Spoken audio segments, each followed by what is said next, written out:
go, okay? So it's asking, get more aggressive with the entry point for it. Then we're going to have the hammer on it, okay? What's the after that? I'll now do it close, okay? It's like one. So I've gone for the shot, but I've put my leg, because I've gone and thrown the cross hammer, so all my weight's on the front leg. What's he going to do?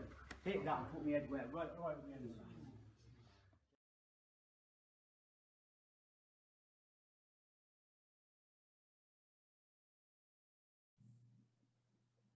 I'm talking to you, you know, so yeah, life's good. No, life's good, my friend. It's very good, and it's great. It's great to see you and finally meet you, and I think we'll have a great chat. Oh yeah, yeah.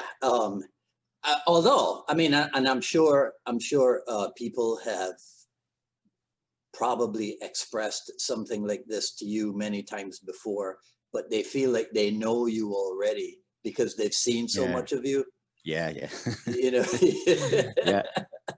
Right. It's really nice. It's really nice as well, Dwight. At this, at this age, it's just nice to be just doing nice things and meeting and networking with nice people. It's just, I really, really feel quite grateful at this stage of my life. Yeah, well, that I think that sometimes that's a part of that's a part of how should I put it?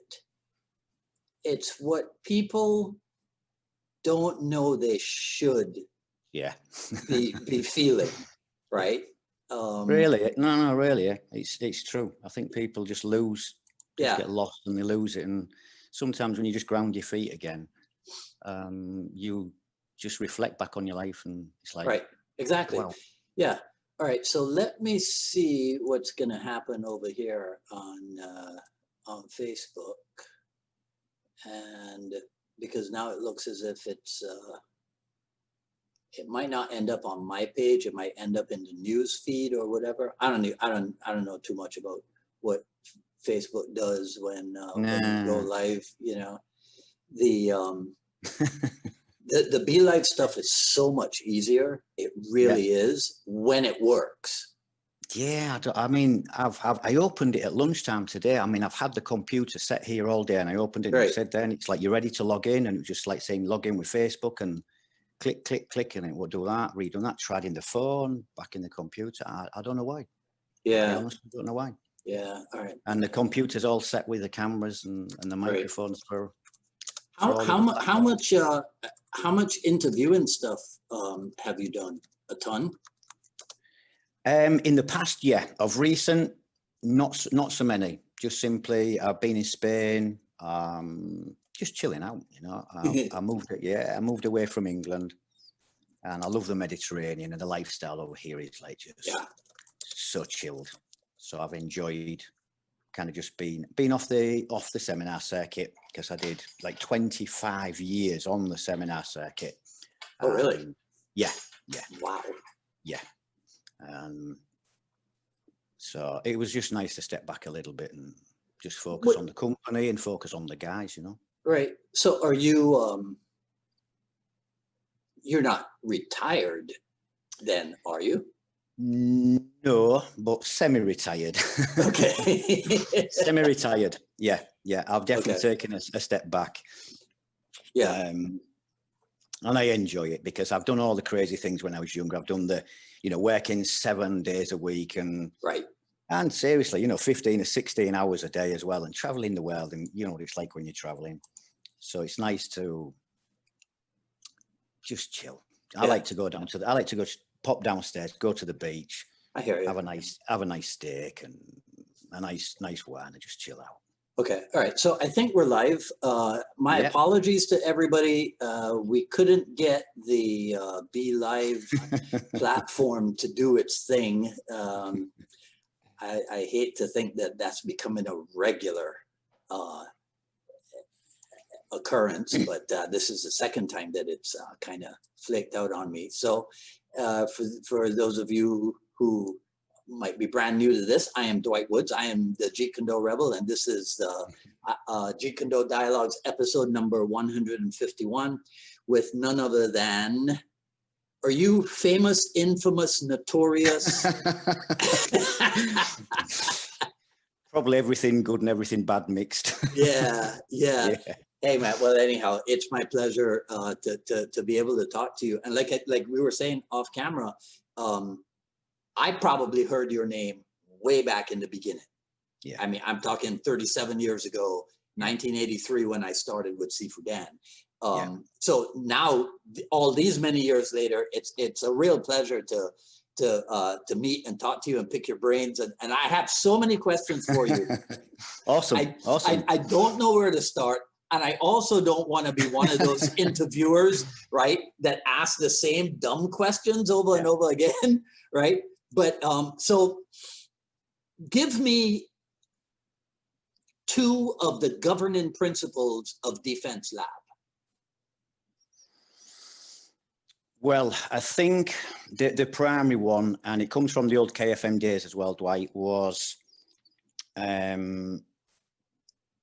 the things that I'd learned through life, the things that I'd learned through the other systems, and trying to amalgamate, you know, self-defense and attack, which sounds really, really obvious, but then trying to amalgamate the concept of defense in attack. So everything is kind of in a defensive process and motion. That's its ethos, because it's a defense methodology. It's not a go out and start a fight methodology. Right. And it took quite a while. For example, I'll try and give you an example. For example, if we're trying to move like a lead barrier with a check and a hit, or a parry and a hit, what I found in my younger years was trying to do this in the pubs, clubs and discos. I just got hit in the face. It didn't work. Right. So I was like, how can I evolve, or is there a way to get past this, trying to like check, parry or move something and then hit them? Or is it possible to like find a defense system that attacks and kind of, that's like the Pacsowing, but that would be the replacement, but it's like a destruction and then follow in with it. So I think a big principle and concept behind it is defense and attack. But where does that come from? Cultivation of human instinct.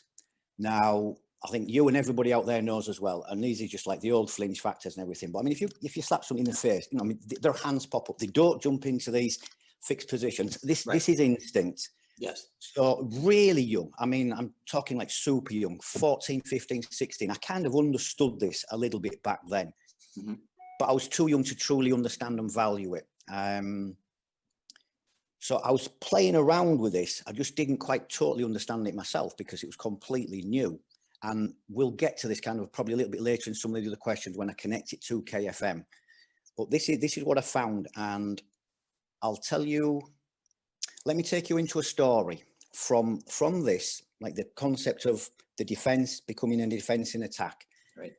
I had a life-changing event when I was 18 years old, and the guys out there that know me, I mean, they know this story. But I was walking home from the city one night with a friend of mine. I was 18, and I'd been doing Wado karate for many years, and I'd got to 18 and I thought I was Bruce Lee. I mean, I thought I was Bruce Lee.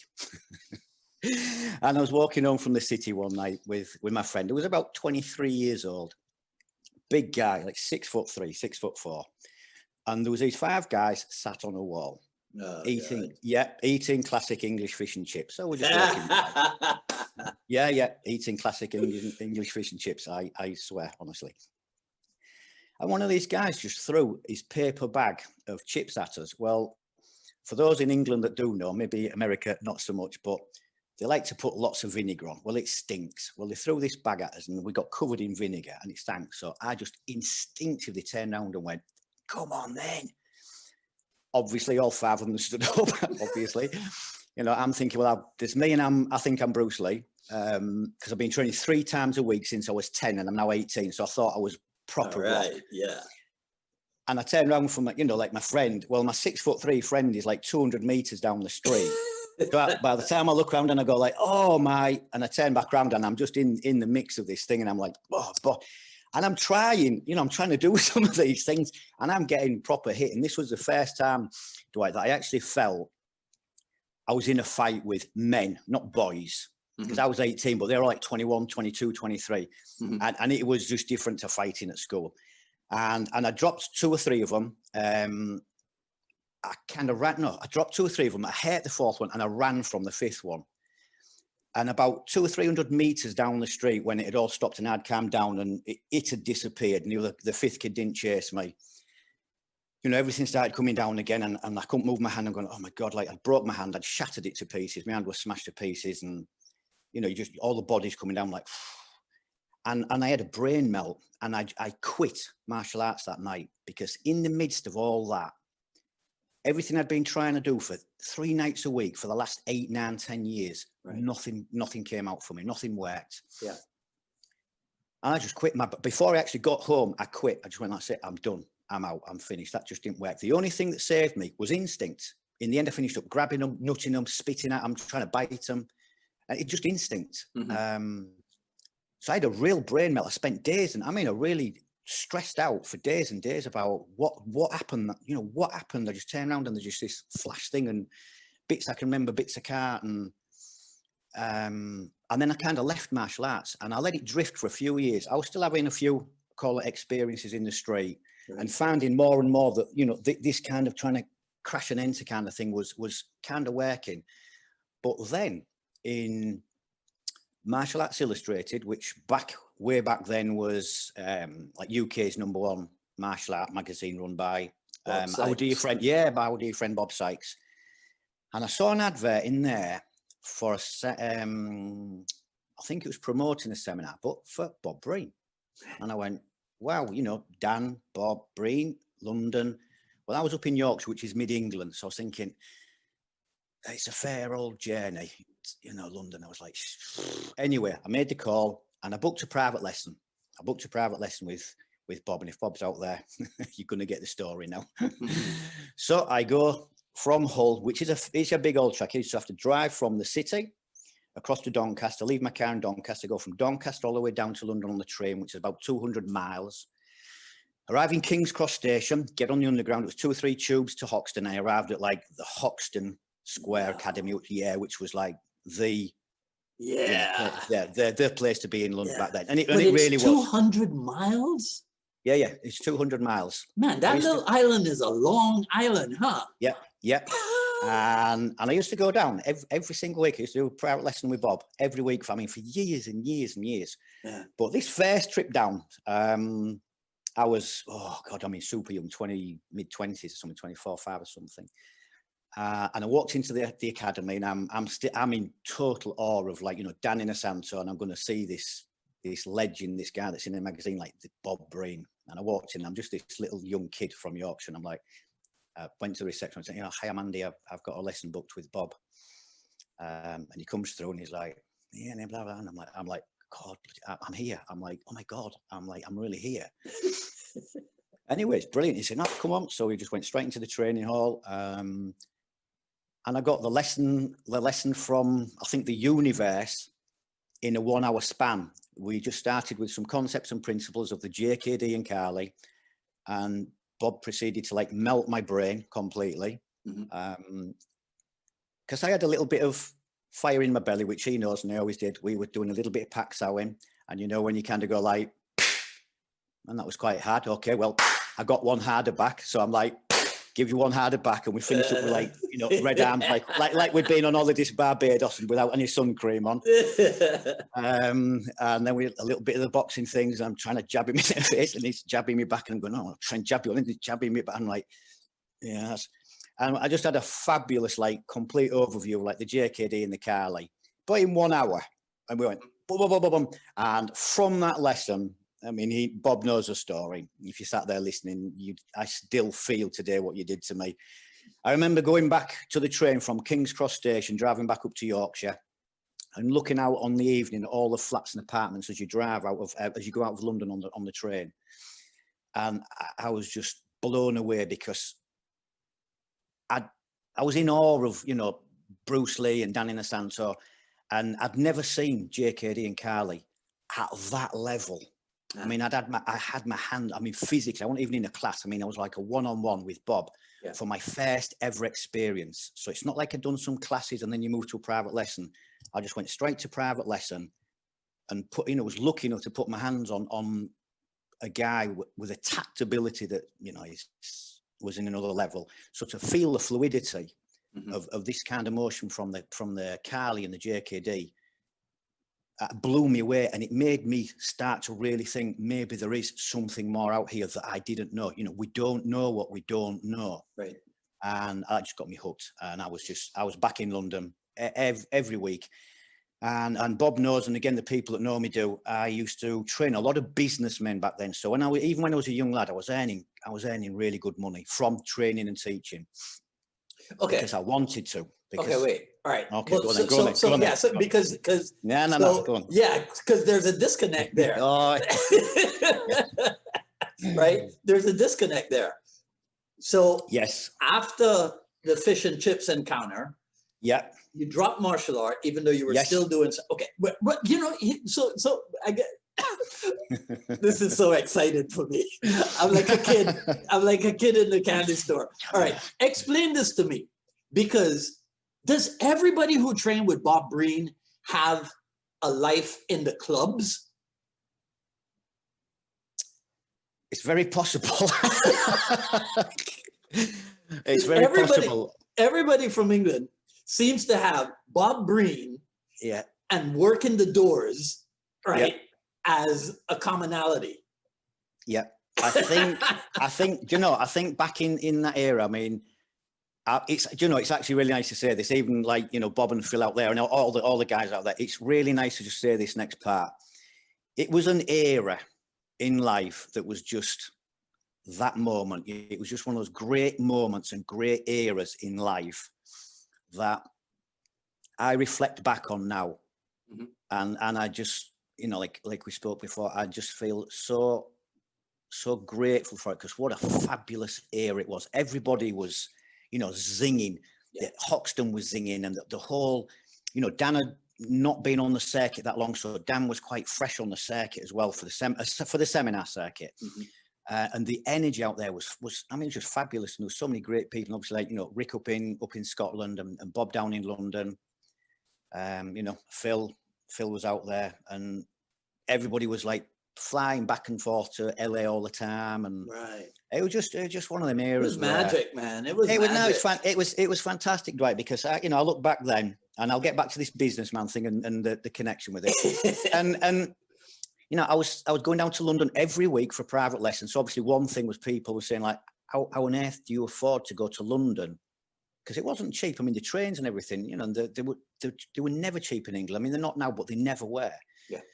And then obviously private lesson fees and your food and back. So I mean, I sometimes used to train businessmen in the morning. So I would maybe get up at 4:30, train 3 or 4 people, go to Doncaster for lunchtime, get to London maybe like 3 or 4 o'clock, do a 1-hour lesson, jump back on the underground, and I'd get back home in Yorkshire maybe 11 o'clock in the evening. So I would like work, go to London, do a 1-hour private lesson, come all the way back from London, and sometimes do 1 or 2 more private lessons on a night. And then be going to Los Angeles and flying all over the place. And I was like, how do you afford that? It's like, Andy, how the hell do you do that? And it's like, well, I was so passionate about training in all aspects, physical, boxing and the whole thing. And I wanted to learn how to make a career and a life from it. So my brain as a young guy, because there was no YouTube, no internet, we had no access to business information. So I thought, I'll train businessmen. So I just went out and I tried to find a businessman to train, and I found one. And I started personal training with him. And that it just spiraled out, because for whatever reason, I don't even know why, but people just loved it. They just went, this is fabulous. Can I give your number to my friend? I'm like, absolutely. Yeah. I said, I'm trying to grow the thing. And it's like, and literally within 6 months to 1 year, I mean, the business was banging. And there'll be Paul Stroud out there if you're there, Paul. I mean, Paul knows. I mean, within a year or so, I mean, I had hundreds of businessmen on private lessons. If I used to go away, I would be leaving 10 to 14 private lessons a day, 6 or 7 days a week. And I had to cut that down to 2 or 3 for people because they couldn't cope with it all. Right. So that's what I was doing as a prime, to try and learn and educate myself how I could further to make like a life out of doing what I was doing. Okay. Can I interject again? Yeah. So what were you teaching them? Back in the early day, it was a blend with fitness and boxing and just even my experiences of fighting. People were interested in self-defense, and I was priming, and it was in the early days and the early stages of this. But even back then, I was one of the first guys I think even in the UK, I had blood cholesterol machines. So I used to be able to do everybody's blood cholesterol, check all the spirometers, like the volume and lung volume and things. I had all these electronic machines, and they're all new out on the market, all portable digital machines. And I went on training courses for all these medical things, because you had to have the training course to actually be able to operate these things. So I accumulated all this extra information, certifications, to be able to, like, take blood from a person. So you have to do a special certification to be able to prick somebody's finger and draw blood. And I'd done all this, so I could do this. So these businessmen would say, God, this guy comes to my house, he checks my cholesterol, he does all my fitness. I do this lung machine thing. He does all my diet for me, and I'm working his training. He's showing me some self-defense. And I mean, I just started. I just wanted to start, and I just did it. I just got straight in there. Yeah. Wow. And it just spread by word of mouth. And literally within 1 or 2 years, I mean, I was just all around the city, and everybody and all business sectors, from people that, manufactured caravans to glass to building houses, all the different business sectors and families, they all knew me. And that's what launched me. And the lessons I learned from those guys enabled me to turn this passion into not just a way of living, but into, I've done, very big things with it and very great things with it. But it's because I thought it in the beginning, I really wanted to make this a way in life, but not just a way in life. I wanted to achieve something. I've always had a bit of an anarchic character, a bit of a rebel, Bob knows. A non-conformist. I've been like that all my life, and I just wanted to go out there and just kind of like teach the world. That's what I wanted to teach the world. And there was one businessman in specific that I trained, Jack Brignall, and he was a mentor. And I was only maybe in my mid 20s, 26, 27. And he said to me one day, I'd gone to train him, superb man, very, very rich man. And he just said to me, he said, Andy, what do you want to do with all this training? I said, I want to teach the world, Jack. He said, well, why aren't you? And obviously as a young lad, I went, well, it's not that easy, Jack. You're in quite a cool position, and I'm like, just not really knowing kind of quite how and where to go yet. That's why I'm speaking to you. He said, well, what do you need? I said, well, I need a network of instructors. So how are you going to do that then? He said, tell you what, go away and write a plan and bring it back to me next week. So I went home and I came back, and I'd like the ways in which I thought, because again, there was no internet, no social media. It was like, it would have to be cold calling, physical contacting, or physical networking. But I found a kind of way in which I thought I could do it. And I took it back to him, and he looked at it and he went, yeah, that's pretty good. I said, what are you waiting for? Oh, well, yeah. He said, off you go. Go on then. He said, show me. Go and do it. And that kind of spiked the initial journey. So it's Jack Brignall, an older guy, a mentor, that reinforced what I thought I could do. But he just went, what are you waiting for? Go and do it. And I did. So that was kind of like the beginning of turning it into a company and not just a one-man band. Right. That's where it transitioned from me just being a solo guy to thinking, right, if I'm going to try and build something, I need a team of people, I need a unit, I need to train people up, I need to have great people that are not just, and because I don't like this, an assistant instructor or people under me. It's like, no, I need to replace me. I need people that are fabulous. And over the years, I mean, again, we'll probably get to this a little bit later on, but I built massive teams and fabulous people. I mean, some amazing people. And they all came with fantastic attributes and gifts anyway. But at that moment in time, again, it was that era where people just loved, they just loved this vibration and all this, I don't know, they just loved it. And I didn't just have 1 or 2 assistants. It finished up being like 20 and 25, but I mean, all fabulous levels, all pretty much, the same as me. I mean, I'm supposed to be the guy, but in the end, they're all amazing. I mean, they were all fabulous. So I had a massive team of guys that just lived and breathed what we were doing, and it started to give, like, a heart and a soul to this little young lad from Hull that had a bit of a dream that all of a sudden is like, this is starting to, like, give life and started to pulsate, started to spread into different countries. And what was the name of that organization? Well, now I'm going to link back to Bob Breen again. Okay, so before we started that organization, which ultimately became KFM, the Casey Fighting Method, which we were notoriously famous for in the early 2000s and 2003 and 4 for the Hollywood thing. But I'll tell the story so I have a nice consistent way throughout the whole thing began. So I'm doing all this training with business people in the UK because I'm trying to, like, you know, find my life. I'm going to train with Bob, and that started me on a new martial art path. And then obviously started splicing the two together. And then, sorry, Bob, I've got to tell this story. Sorry. Okay, so we are set to go on a trip to Spain. And Bob said, would you like to come to Spain to teach a seminar with me? We're going to go and teach this Spanish gypsy guy. So I said, yeah, I said, I absolutely love to go. I would absolutely, it'd be a real honor. So here the story begins. So I start my track again from Hull, drive to the train station, the train down to London, from the London into the underground, couple of stations and things. I arrive at Hoxton and walk into the academy, and it's like, I made it, Bob, I'm in time. It's like super excited. I've got everything. I'm just good to go for this seminar. He said, okay, great. He said, I'm just finishing off a thing and we'll get off. And I'm sat looking at the clock, and you know, Bob, and I'm kind of going, we need to go soon. We need to go soon. And it's like, yeah, go on. Anyway, we get in the taxi and we arrive at Heathrow Airport, London. And we're close on time, eh? We're pretty tight on time. I'm still a little bit stressed already. I've got little beads of sweat and I'm a little bit red and I'm just a bit flustered. And Bob's just like, you'll be fine, you'll be all right. Have you got your passport, Andy? I said, yeah, I've got my passport. I said, have you got yours? He went, no. I went, oh, stop it. He went, no, I haven't. I really haven't got my passport. I went, no, don't be silly. He said, no, I ain't got my passport. We've got 1 hour before we fly. 1 hour before we fly. His first words were, well, you're going to have to go to Spain and do the seminar then. When you get to the airport, just look for this Spanish gypsy guy. He's got long black hair and he looks like a gypsy. I'm like, you can't do this to me. You can't do this to me. So I'm now like, my brain's on overdrive. I'm thinking, emergency passport. Now, 25, 30 years ago, they still had what they call post offices in the UK, in the airports, and you could get emergency passport. Yeah. It just so happened it was this particular year that they'd stopped doing them. So we get to the post office, we don't do them anymore. So now we're about 59 minutes before the flight now. And now I really am stressing. I'm really sweating now. Because he said, oh, you'll just have to go. You'll have to go. And I'm thinking, oh, God. I said, why don't you ring home, see if they can put the passport in a taxi and send the taxi here? Okay, we'll give it a try.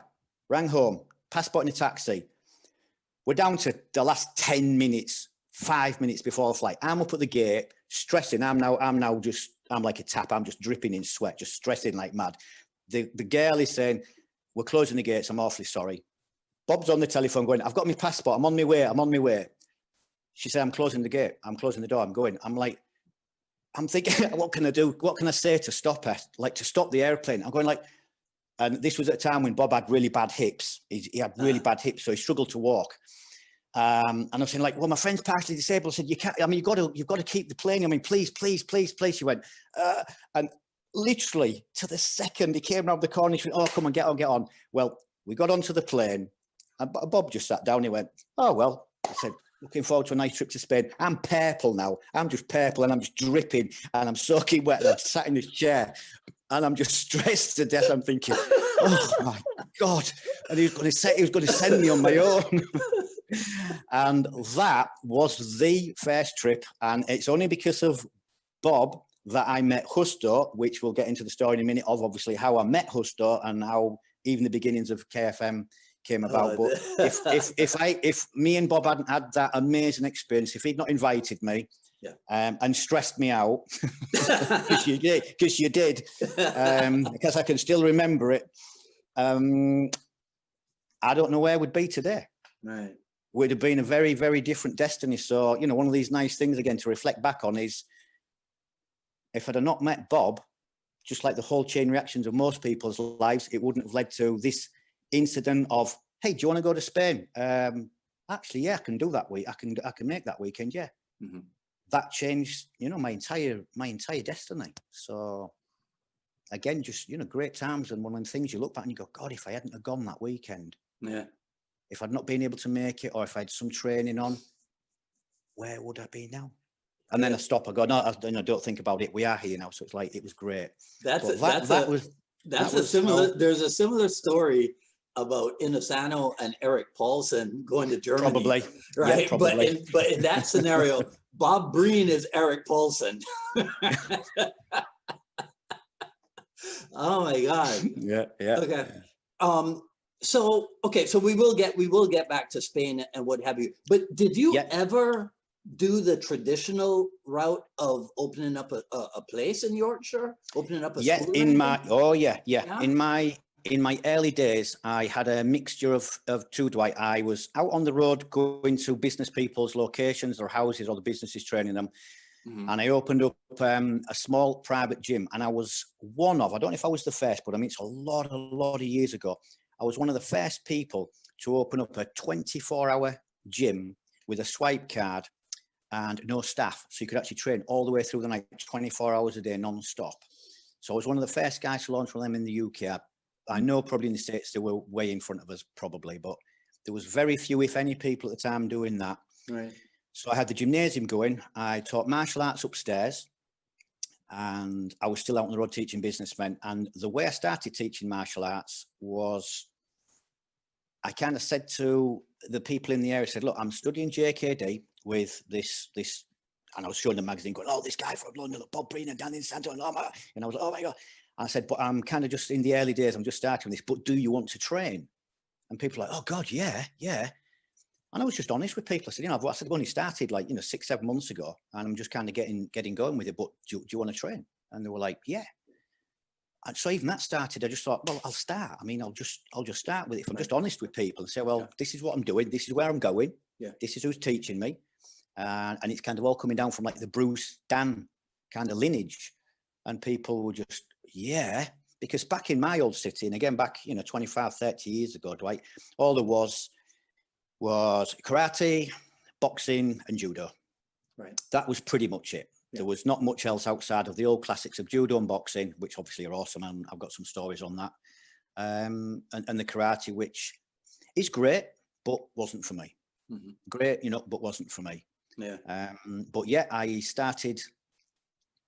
It was quite a small place when I first started, but quite quickly expanded and built. And I built all my schools up to, the biggest one we had was about 700 students in one unit. Was the biggest school was the biggest school that I ran in one unit. One unit. So I've always had big schools, and they always did really, really well. And so that again helped the journey as well. What was the mix? Was it all adults? Was it kids and adults? No. I went through the full range because in the early days when I was younger and I had the energy, I used to train kids from 5 years. All the way through. I had one guy, an older guy, he was about 68, Mike, and he was a machine as well. So at that time I was training 4 and 5 years old, and the eldest guy was about 68, and everybody in the middle. Right. I had loads of energy back then. I mean, I was just buzzing all day long, and I could just do class after class after class after class. Yeah. I can't do that now. I can't do that now. No. I like the beachfront too much now. Yeah, and you it's a good thing you don't have to. No. Luckily, no. Yeah. So okay, all right. So should we do Spain now? How you ended up staying in Spain or moving to Spain? Yeah, let's continue on the journey because it's the sequential process of meeting Bob, training with Bob, and traveling around the world. We did some fabulous trips into Europe, and one spectacular trip that we did out to America, and we did this tour, and we went to one or two great big martial arts seminars, and there was Bob Breen, Dave Numa, and myself, and we did LA and San Francisco, and it was a fabulous trip. I mean, absolutely fabulous trip. So I was doing those, and then I came to Spain, and I met this Spanish gypsy guy. Now I don't know what it was, and I don't know why. I look back and I still try and analyze why, but there was just a spark between me and Justo. I don't even know what it was, but there was just a spark between us. There was something about him. He couldn't speak much English, and I couldn't speak any Spanish, but we managed to find a way to communicate. And so there was just something. There was just something. I can't even put a finger on what the first thing was. And I said, I'd like to come back and see Justo. I said, I've got a friend whose mum is Spanish, so she could maybe call you and speak to you in Spanish and try and set a trip up. And I'll come back. And he just went, yeah, okay. He didn't seem much enthused or not at that time, but I was like, yeah, okay. Anyway, I came back. And we just got into the thing a little bit, and he started introducing me to like his side of life a bit. And he does come from the Spanish gypsy side of life. And you know, and one thing, even as business partners, we separated a few years because of differences in life. But you know, he was a talented guy. And I mean, he could fight. He came from that side of life, like the Spanish gypsies. For those that don't know, I mean, the Spanish gypsies, you know, they don't mess about. You don't mess with them. You know, you don't mess with them. So he kind of introduced me to that side of life, and just things started to come out. And he was like, and I was like, oh, so you? Well, I've been doing this, and we just kind of gelled. Yeah, we just gelled a bit, and that's still training with everybody, with Bob and everything. It's, you know, life was great, but I was liking this specific thing. And again, if I analyze it, I don't even know why. It just fed. It's like an artist. It just fed something. It just did something inside. I was like, I don't know, but it's like, I'm going to follow this path through the jungle because I think there's something there that kind of fed my deep inner need, and reflecting some of the things in the pubs and clubs as well. Because I mean, I did have, when I was younger, and there's a few guys out there who'll know, you know, I mean, when I was younger, in English you say buggerlugs. I mean, I was a little man with attitude. You know, I was one of them classic guys where they call, like, you know, little guy with attitude kind of thing. Little man syndrome, they call it, don't they? Did people ever do that to you when they meet you? They go, I thought you'd be bigger.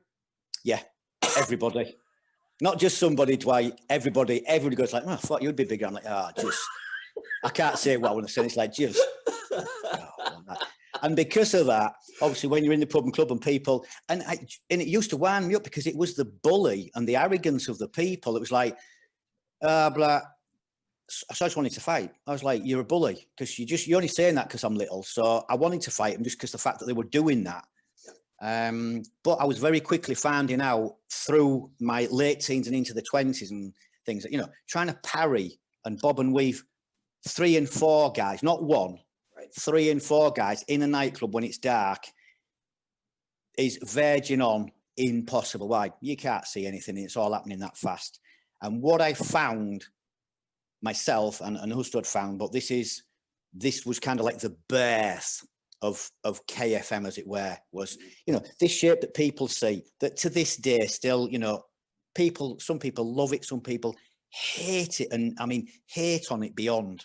You know, we have no in the middles with what we do. I mean, people either really like, or I mean, they hate us with a vengeance. I experienced that literally a couple of days ago because I put up one of the pictures. And by the way, for those of you who don't know, Andy sent me the best stack of promotional materials that I have ever gotten.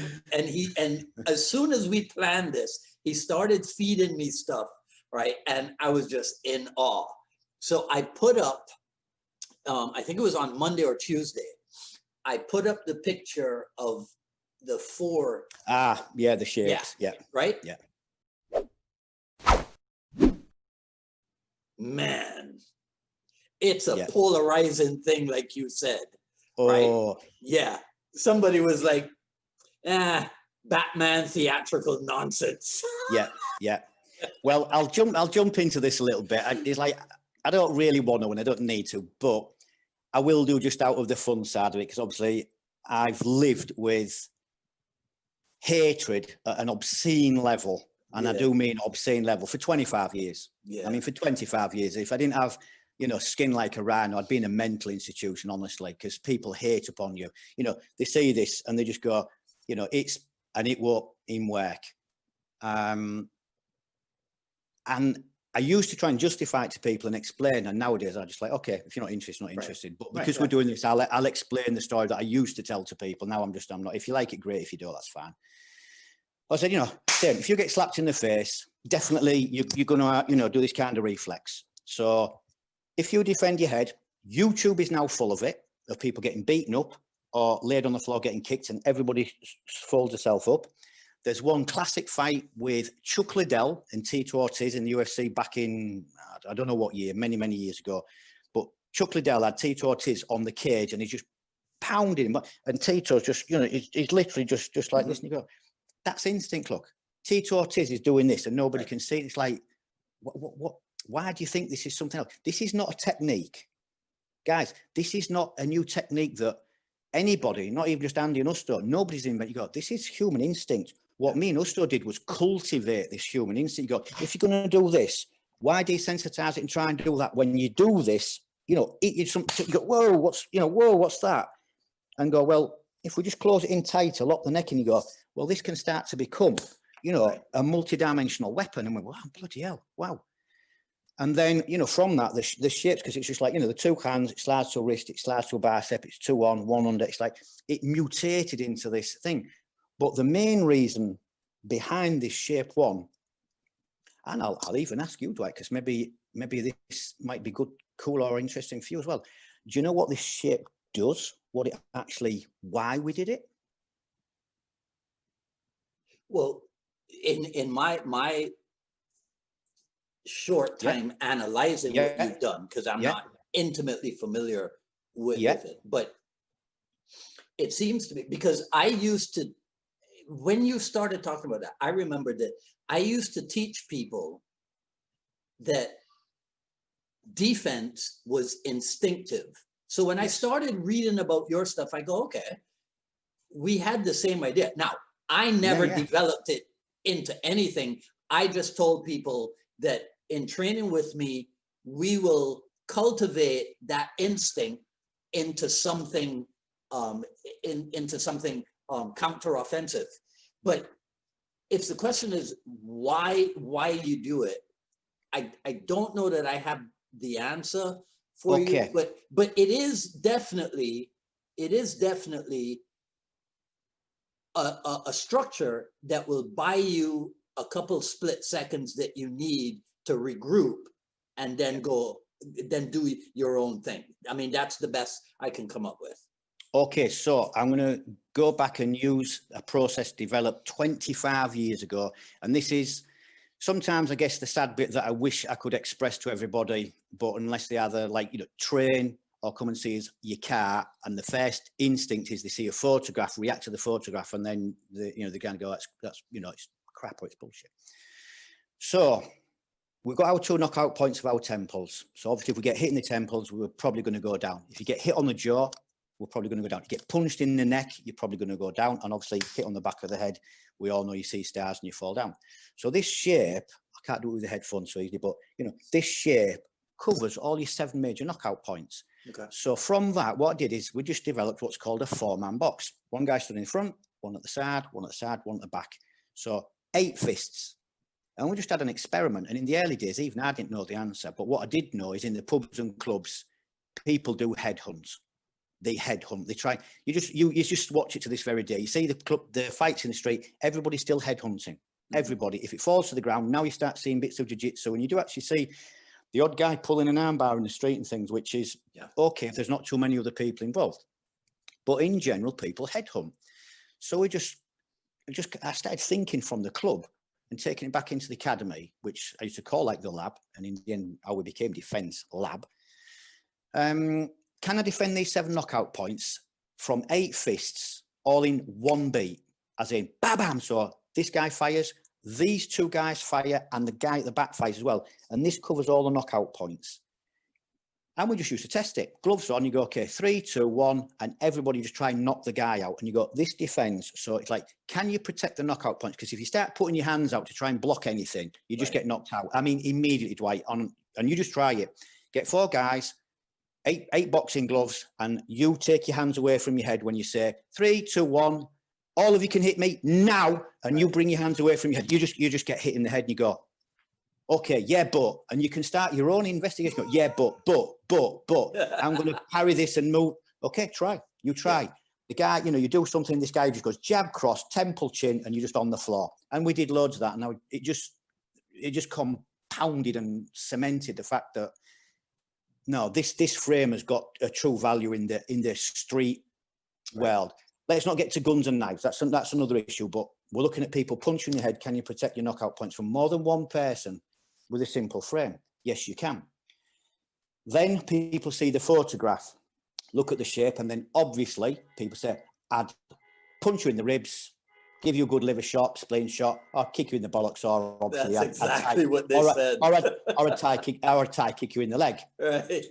So now let's bring Bruce back into this. So what did Bruce used to do? Put his hand up to do what? Cause a reaction, because karate guys would do this. So he would make the feint to create the action so he could open the door and enter. Yeah. So it's like, guys, and I think I sent you the video of this simple shape and the guy with a broken leg. The shape blocking a kick. Yes. And then the next Yes. video, the guy's on the floor with a broken leg. Yes. Okay. And that was only training. That was with no intention. Yeah. So it's like, guys, do you think when we put our hands up here, it's just a protection, or do you think it's like, hey, there's the bear trap?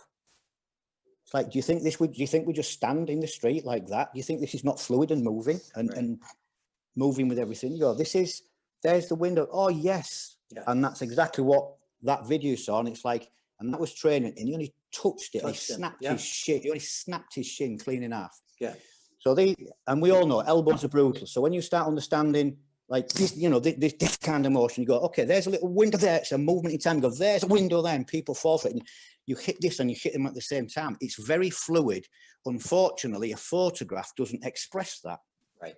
Photograph makes it look like that. So obviously you see the other part of the body and go, well, I'll just punch you in the ribs. Right. Well, in the photograph, you will. When people come and feel it and see it, they go, oh, right. Yeah. Well, that's a bit different. I didn't realize it was as fluid and that's a window, and we'll close the window, and we'll open that window, and we'll change this window and move this window and play with the people. I find it amazing that in November of the year 2020, a picture like that appears on Facebook and people do not immediately know, oh, well, this is just a stationary depiction of something that's fluid. How could they not know that? It's November 2020. Yeah, I know. It's not the start of humanity. I've battled with this all my life, Dwight, and again, the guys up there, Phil and Bob, and all my friends out there. I mean, they know. They've gone through their own journeys and battles to try and get people to see their great things that they've got. Unfortunately, in the martial art world, as we all know, and especially if we're a little bit older, we all preach respect, discipline, honor, blah, blah, blah, blah, but very few people truly practice it. The martial art industry, in one aspect, quite sadly, is the first to rip into everything and everybody. Yeah. Guys, it's really simple. If you don't like it, move on. And I mean, some of the hate and vengeance that, I've had across the years is, it's obscene. But I have like an analogy. So I'll give you what I consider an analogy that people can, recognize. And you kind of go, well, yeah. And then it makes us realize how stupid what many of us do in the martial arts really is. If we go to an art gallery and you look on the wall and you see a fabulous painting, but it's influenced with, lots of square shapes in it. And, the particular artist expresses, he likes squares in his painting. And next to it is another painting, and it's more circular, it's more fluid, and it's got more circular strokes in it and things. And you just look and go, well, I like that. I think that'd look great on my wall. It's squares. And I'm not so keen on the one with circles on it. Do you think the people that look at that art then stand there and go, well, I hope the artist that painted that dies of cancer and his wife and children all die of cancer, and I just want to hate and wish death upon him? And we're laughing and you go, how ridiculous is that? You go, no, that's what people do. They hate upon people so badly and they don't know anything about them. Yeah. And it's a sad twist in our particular thing. That is insecurity fueled, ego fueled. And envy. Yeah. And it's just really sad because it's just not necessary. You love what you do. If you're into anything, don't matter what it is, if you're into Tai Chi, it's awesome. It's great. If you're into Taekwondo, it's fabulous. Even these guys, I saw a video the other day, and I mean, people post them and take the Mickey, we say, the fun out of them. So this no touch knocking down things. And, even for me, it's like, okay, but I still try and go, okay, if that's your thing and that floats your boat, okay, that's fine. It's just really not for me because I don't quite believe in that. But if you guys enjoy it, that's great. My only constructive observation, not even criticism, my only constructive observation, if I was to make one, in public like this, is when these people are moving towards them, they can do this thing and they fall down, but they instantly get back up again. Now, if this was a street scenario and you kind of go, wave your hand, he falls down and he instantly gets back up again, and you wave your hand and he falls down again and he instantly gets back up again, you're going to be stood there for 20 minutes or half an hour, just constantly rolling him down and getting... Till he gets tired falling down. Yeah. Yeah, so the thing in there is, okay, that's great, but where's the stop and drop? Where's the blunt reality of, like, you know, how are you going to stop somebody? How are you going to just change the emotion and finish a fight, a street fight? And that's my only observation on that. Because if that's what, like, for me, it's great. It's all great. I'm just really happy with where I've been, where I'm at, and if people do what they do, it's great. I think if they absorb back to Bruce again, just Bruce's base philosophy, you know, absorb what is useful, reject what's useless. Guys, just follow the process. You love what you love. If you're into sport fighting and you enjoy sport fighting for the points, the fitness, the speed, the flexibility, and you know and you understand your arena, that's awesome. I can't do these jumping, spinning, you know, flying kicks. I'll finish up in casualty. I can't do that. But since you brought that up, there is a DL Muay Thai program, isn't there? Yes. Yeah. Yeah. What's that about? We have a guy in Madrid, Javi, and he was, again, a long time instructor with Dan and Chai he was the European representative for the World Thai Federation Association. Yeah, Thai Boxing Association. Yeah. And I think Javi, I don't know, I think he was European director for something like 18 or 20 years. Okay. So, I mean, he came to me several years ago and he said, Andy, I just really like what you're doing. He said, I really want to get involved with DL. He said, I just really love what you're doing. But he said, I love the coaching and the business aspect of it too. Mm-hmm. So he came on board for 2 or 3 different reasons. His school, well, you know, COVID is at the moment, but I mean, until the COVID, his school was quadrupled what he was doing before. And he just suggested, he said, what about if we kind of put like a DL Thai program together? Because he has a really good pedigree and a really good history. And it's like, yeah, awesome. So he kind of like the director of that. I don't try to be everybody and I don't try to drive everything. If somebody's a much more gifted talent in a specific area like that, why would I try to be that? I'm not. I know what I am. Okay. And Javi's very capable in that, very capable. So he's kind of driving that. And we've got directors of like the kids programs and different things that are evolving and growing over time, just constantly moving with the times, right? And he's trying to evolve and adapt with the times as we're, you know, as everybody's. I wish we were on Be Live because I could push stuff into the stream, as they call it, because there's a picture that I have of you. And the guy, you're set up like this. And I think the picture is called DL Fondo. Yeah. Okay. Yeah. What's that about? Right. This is, again, I loved to power test everything that I ever learned. So I was trying with the different things in the past, and I've got 1 or 2 really nice videos now of how I found the shape and a connection with it and the moving. Yeah. Full power strikes. Can you stand there? Okay, let me try and connect these without waffling. Right, back to the shape again, Dwight. Right. So it's like, right, can you stand your ground and let somebody make a full power jab cross at you? When I was 18, I didn't know. Through experiment and trying to catch and parry punches and getting knocked out, I used to have many boxers I trained with, and one guy that was with us a long time, used to call him Big Grey, and he was a big old guy, you know, fantastic jab cross on him. And I used to put a head guard on and say, Grey, jab cross me, but not short, don't drop it short. You know, many people send a jab cross and it falls 1 foot short and they go parry. Mm-hmm. We go, anybody can parry it when it's a foot short from your face. I say, try and knock me out and I'll try and parry him. And I would just wake up looking at the lights. I was like, that's not good. Okay, I'll try again tomorrow, not today. I'll try again tomorrow. And the same again, you know, trying like full power, you know, full enter. It's like, there's a train coming out 1,000 miles an hour, you know, 18 stone, and you're trying to like just push it out of the way. without the aid of boxing gloves and things, it's like his proper bare fist flying at you. And I couldn't do it. I was like trying to cat and just getting, I was like, God damn, he's punching so hard. And I couldn't stand my ground. So then I started going back to this again and trying. It's like, can I do this? And can I start to cut and enter and hold my ground? And I was like, oh my God, I'm still awake.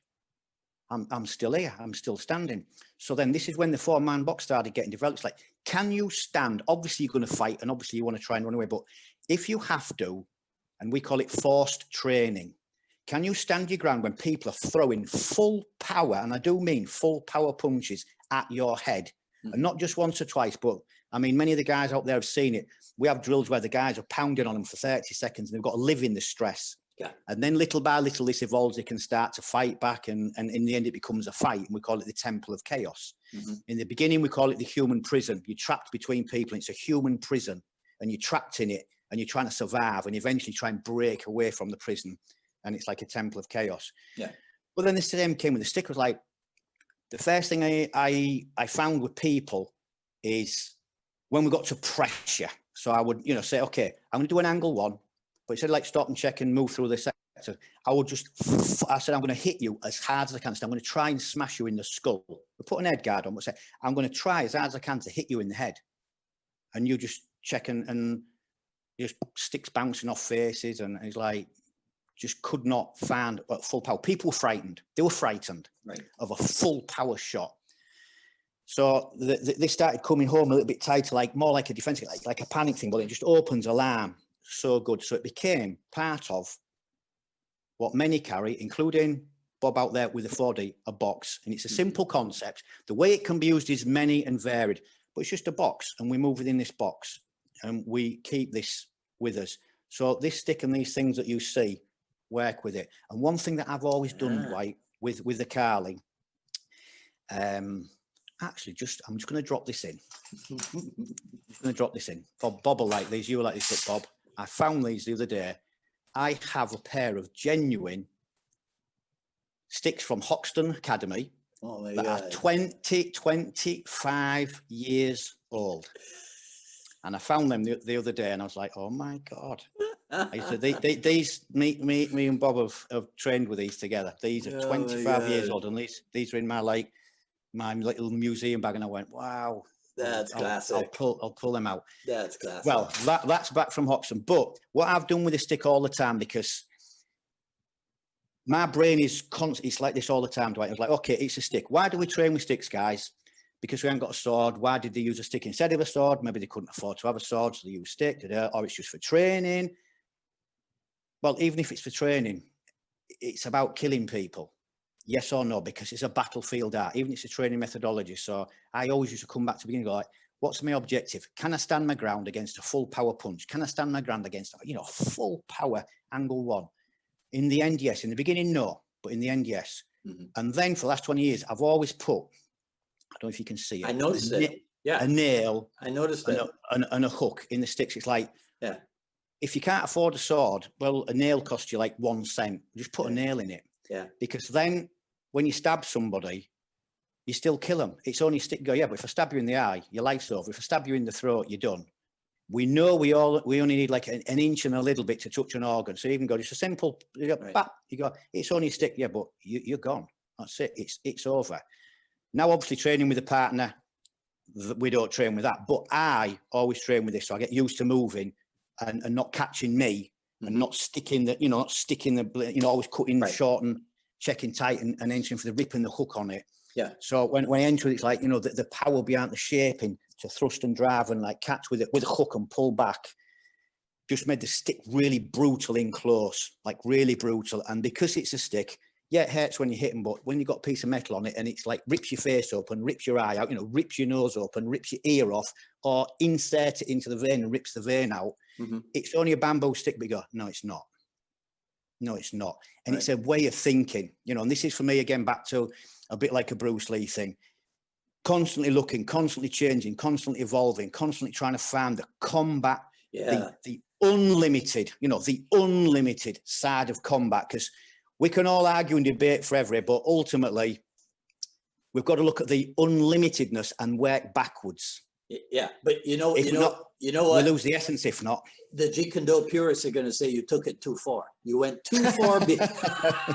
You went too far beyond, right? Yeah. The Pacsowing guachoid. Yeah. Okay. You know. Oh, I love it, man. I know, Dwight.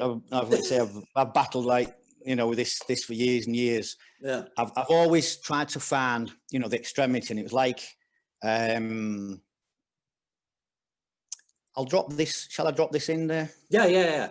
Yeah, do you want me to drop that in? Yeah, Okay, yeah. I mean, now can I, when I do the post edit, can I put some of that stuff onto this? Of course you can. Okay, cool. Absolutely. Cool. Absolutely. Yeah. So again, this is how I used to think. I explained it in the little video for you, but let's try and find a direct route to this. So if I was teaching in the past, I would ask the question, you know, what is a jab? What is a jab for you? It's from boxing, okay? And then immediately, what do we perceive when we say the word boxing? We see a boxing ring, we see two men with like red boxing gloves on, just, I don't know why, but the old condition is red boxing gloves, you know, ding, ding, ding, and boxing. What is a jab? It's a range finder, you know, right. Distance, try and like, you know, pop them on the nose, cause a bit of blood so they're breathing blood, and, you know, it's got its few different reasons.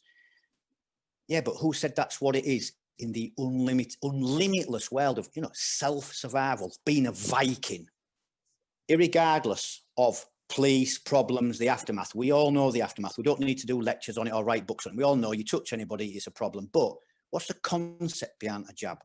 Well, with these rings, and especially this thumb ring, but turn the opposite way to what most people see, and this front knuckle ring.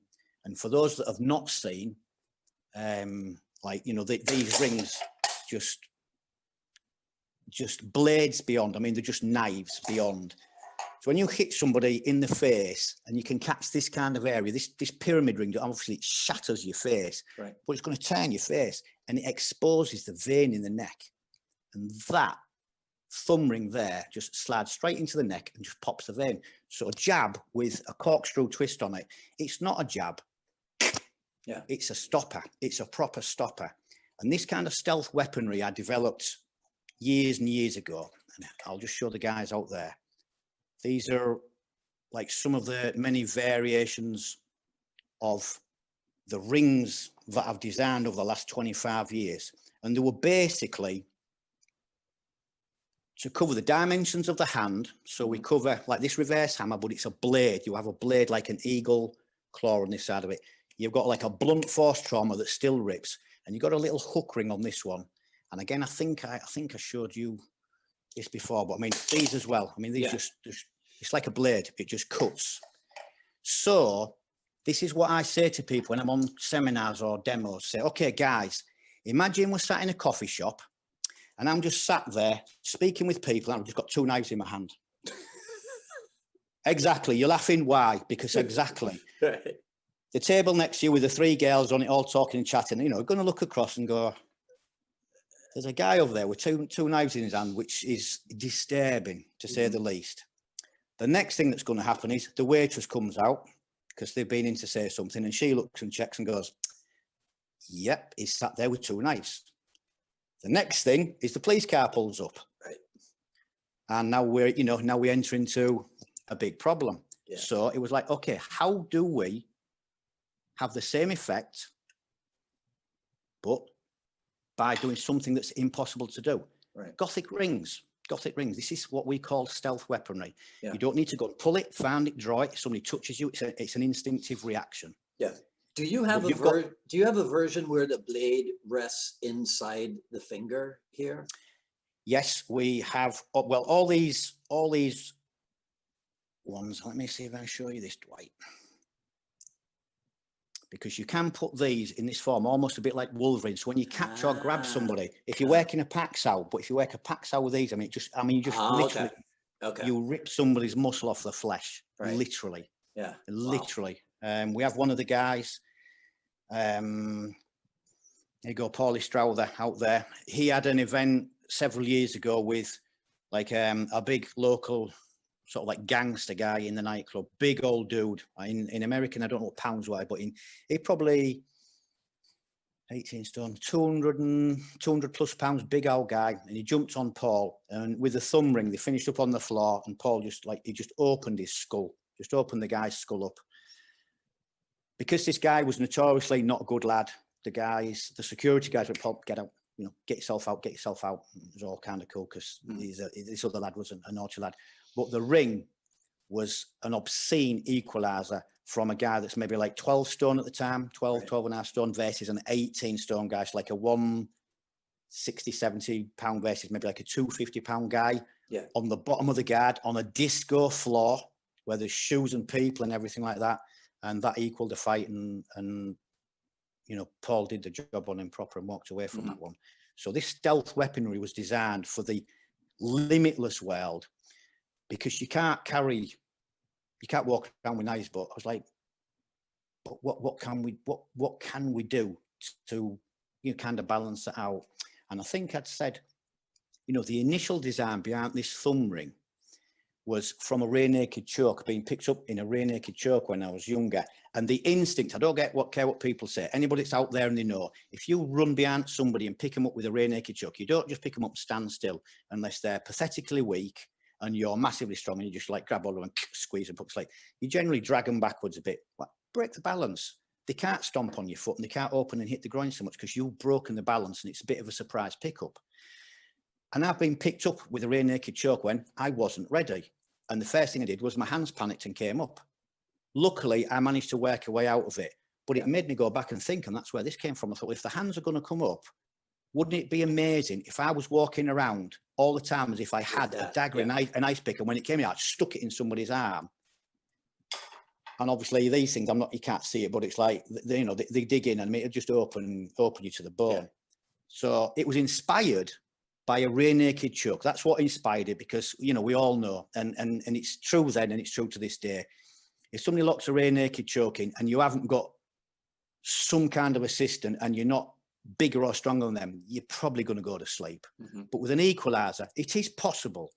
It's not guaranteed, but it is possible. Because if you stick a piece of metal in somebody or in the skull, it's metal, and metal versus flesh don't lose. Yeah. So it is a possibility, and that's what developed these. Then went a stage further. So we developed these, which are stainless steel rollable knuckle dusters. So this is for like slapping and smashing people and then just putting the bracelet back on. So now you've got 2 knives, 3 knives, and a knuckle duster. Now you definitely can't walk around with 2 knives in your hand and a big English brass knuckle duster, but you can walk around with some Gothic rings on and a really, really nice looking bracelets made out of solid stainless steel ball bearings. I meant to ask you that. The rings, you can legally walk around with them? I've walked around with them for 25 years. I've been through the airports with them. Really? But honestly, for the last 21 or 22 years, I only stopped them the last few years because they're really nice and they're really expensive. And sometimes in the latter years, the airport security were getting a bit, that's a bit pointy. Yeah. I don't think I can let you on board with it. But it wasn't like, oh my God, you've got a knife. You criminal, get in the room, sit in the room. It's like they just took one off me. And I was like, well, just for the pure fact of I don't want to lose another one, I stopped doing them. But for 20 years, I went through the airports with them. Never any bother. If you do something with it, it's like anything, isn't it? If you stick a pen in somebody and it's in a self-defense situation and somebody's pulling a pen out their eyeball, you're going to get into trouble. Whether it's a ring, a pen, anything. But it's defense, the science of defense, self-defense. It's like, how can you look after yourself? Because you're never going to use it. You're never going to use it unless you're in trouble. Taking this out premeditated is a different thing, isn't it? Or carrying it. You go, why would you that? You go, no, this is a defensive thing. Don't touch me. Like, please don't touch me. And it was just that crossover again. Can you carry a knife around? Yes or no? Yes. But you can't carry that. Yeah. And if you go down to the club with that, and especially in the UK, I don't know what the rules in each different state in America is, but in the UK now, I mean, we've got obscene knife crime. Right. If you get caught with big fixed blades and things, it's like, well, what are you doing with that in a nightclub? I mean, you just, you haven't got any litigation, you're just done. So, I mean, this was, in the end, can you look after yourself against 2 or 3 big bad dudes that can fight and want to fight, and is it possible to possibly even the game if you don't get knocked out in the first beat? And yeah, you can. Yeah, you can. And the creation of these, so these are designed. Because in the end, I'll show you I'll show you the collection. So it was the blades, right? So you got the blades. This is how my brain works. Look, you got the blades, and you got like the knuckle duster. So it's like you can roll the knuckle duster. And you got stainless steel. It's like no, it's like you whip people, but I mean it's like solid stainless steel, and it just pops back on again. And then the other one, and I can't do it because I've got the headphones on, but it's just a necklace, but it's a solid 8mm chunk of stainless steel. Well, we do demos with this where you can crack coconuts and everything with it, but with a necklace. So this is like having a hammer, like a physical hammer, but with a necklace. And like I say, I can't do it because of the headphones, but there's ways in which to take a necklace off, of how to draw it. So like you draw a knife, just like you draw a gun, like you draw anything. People, when they take a necklace off, tend to grab it and they pull it and it gets stuck behind your ears and you peel your ears off and you can't get it off. But by putting your thumbs inside, there's ways in which you take this off and wrap it, and it's instantly, it's just a basic strike weapon, but you've got a big chunk of metal. So you've got a hammer around your neck, a knuckle duster on your bracelet, and kind of knives on that, and it's like stealth weaponry. So it's like, can you carry a hammer? No. Can you carry 2 daggers? No. Right. Can you carry a classic English brass knuckle duster? No. Can you wear a bracelet? Yes. Yeah. Can you wear some gothic rings? Yeah. Can you wear a cool pendant? Yeah. So could we find that interesting crossover into Western society where you go on an aeroplane? And I'll show you another interesting one we devised as well. Let me get this ring off. Andy, what would happen if your brain ever shut down? Well, it's over, isn't it? I used to say I'm going to show you some really wacky things today. Now, I used to say to people before, because sometimes the guys up there, like when I get going, I can't stop, and they're like, "Okay, that's it. We'll call it a day there, Andy. I'll see you next time." I'm going like, "Yeah, it's all right for you. You can go home. I've got to go home with me and live with me. Right. I've got to take myself home and still live with me." Yeah. So here's another thing that we devised many years ago, which was like little pair of glasses, cat's eyes. Okay. But this was made out of wood, and it's a multi-dimensional knuckle duster. So you can smack somebody in a classic position, reverse hammer, normal hammer, open-handed slap, which obviously crack your face and shatter your teeth and everything, but you don't lose it. And you can still grab clothing and then use it like a fulcrum point, like you do when you check with a knife and use a knife. So, and we used to put these in our belts, in your little loops on your jeans, and go on the airplanes with them. Right. Yeah. And I got stopped 2 or 3 times, and they said, "What's that?" And in the end, I used to say to people, "No, it's a massager. It's a self-massager." And they went, "Okay." So I used to walk on an airplane for 20 years with a wooden knuckle duster as well. So you turn that into brass, you make it out of wood, just redesign it a little bit. Right. And in the end, we always used to make the joke of, "No, yeah, it's a pair of glasses." Ha, ha, ha, ha. Genius. You go, guys, you're walking around with like a knuckle duster. So we devised that years ago as well. Hey, listen. So the Batman fans will kill me if I don't. Okay. Right. Yes. So listen. So let me ask you this. So who is Buster Reeves, and is he a blend of Buster Keaton and Steve Reeves? Well, what a fabulous question to open, Dwight. Right.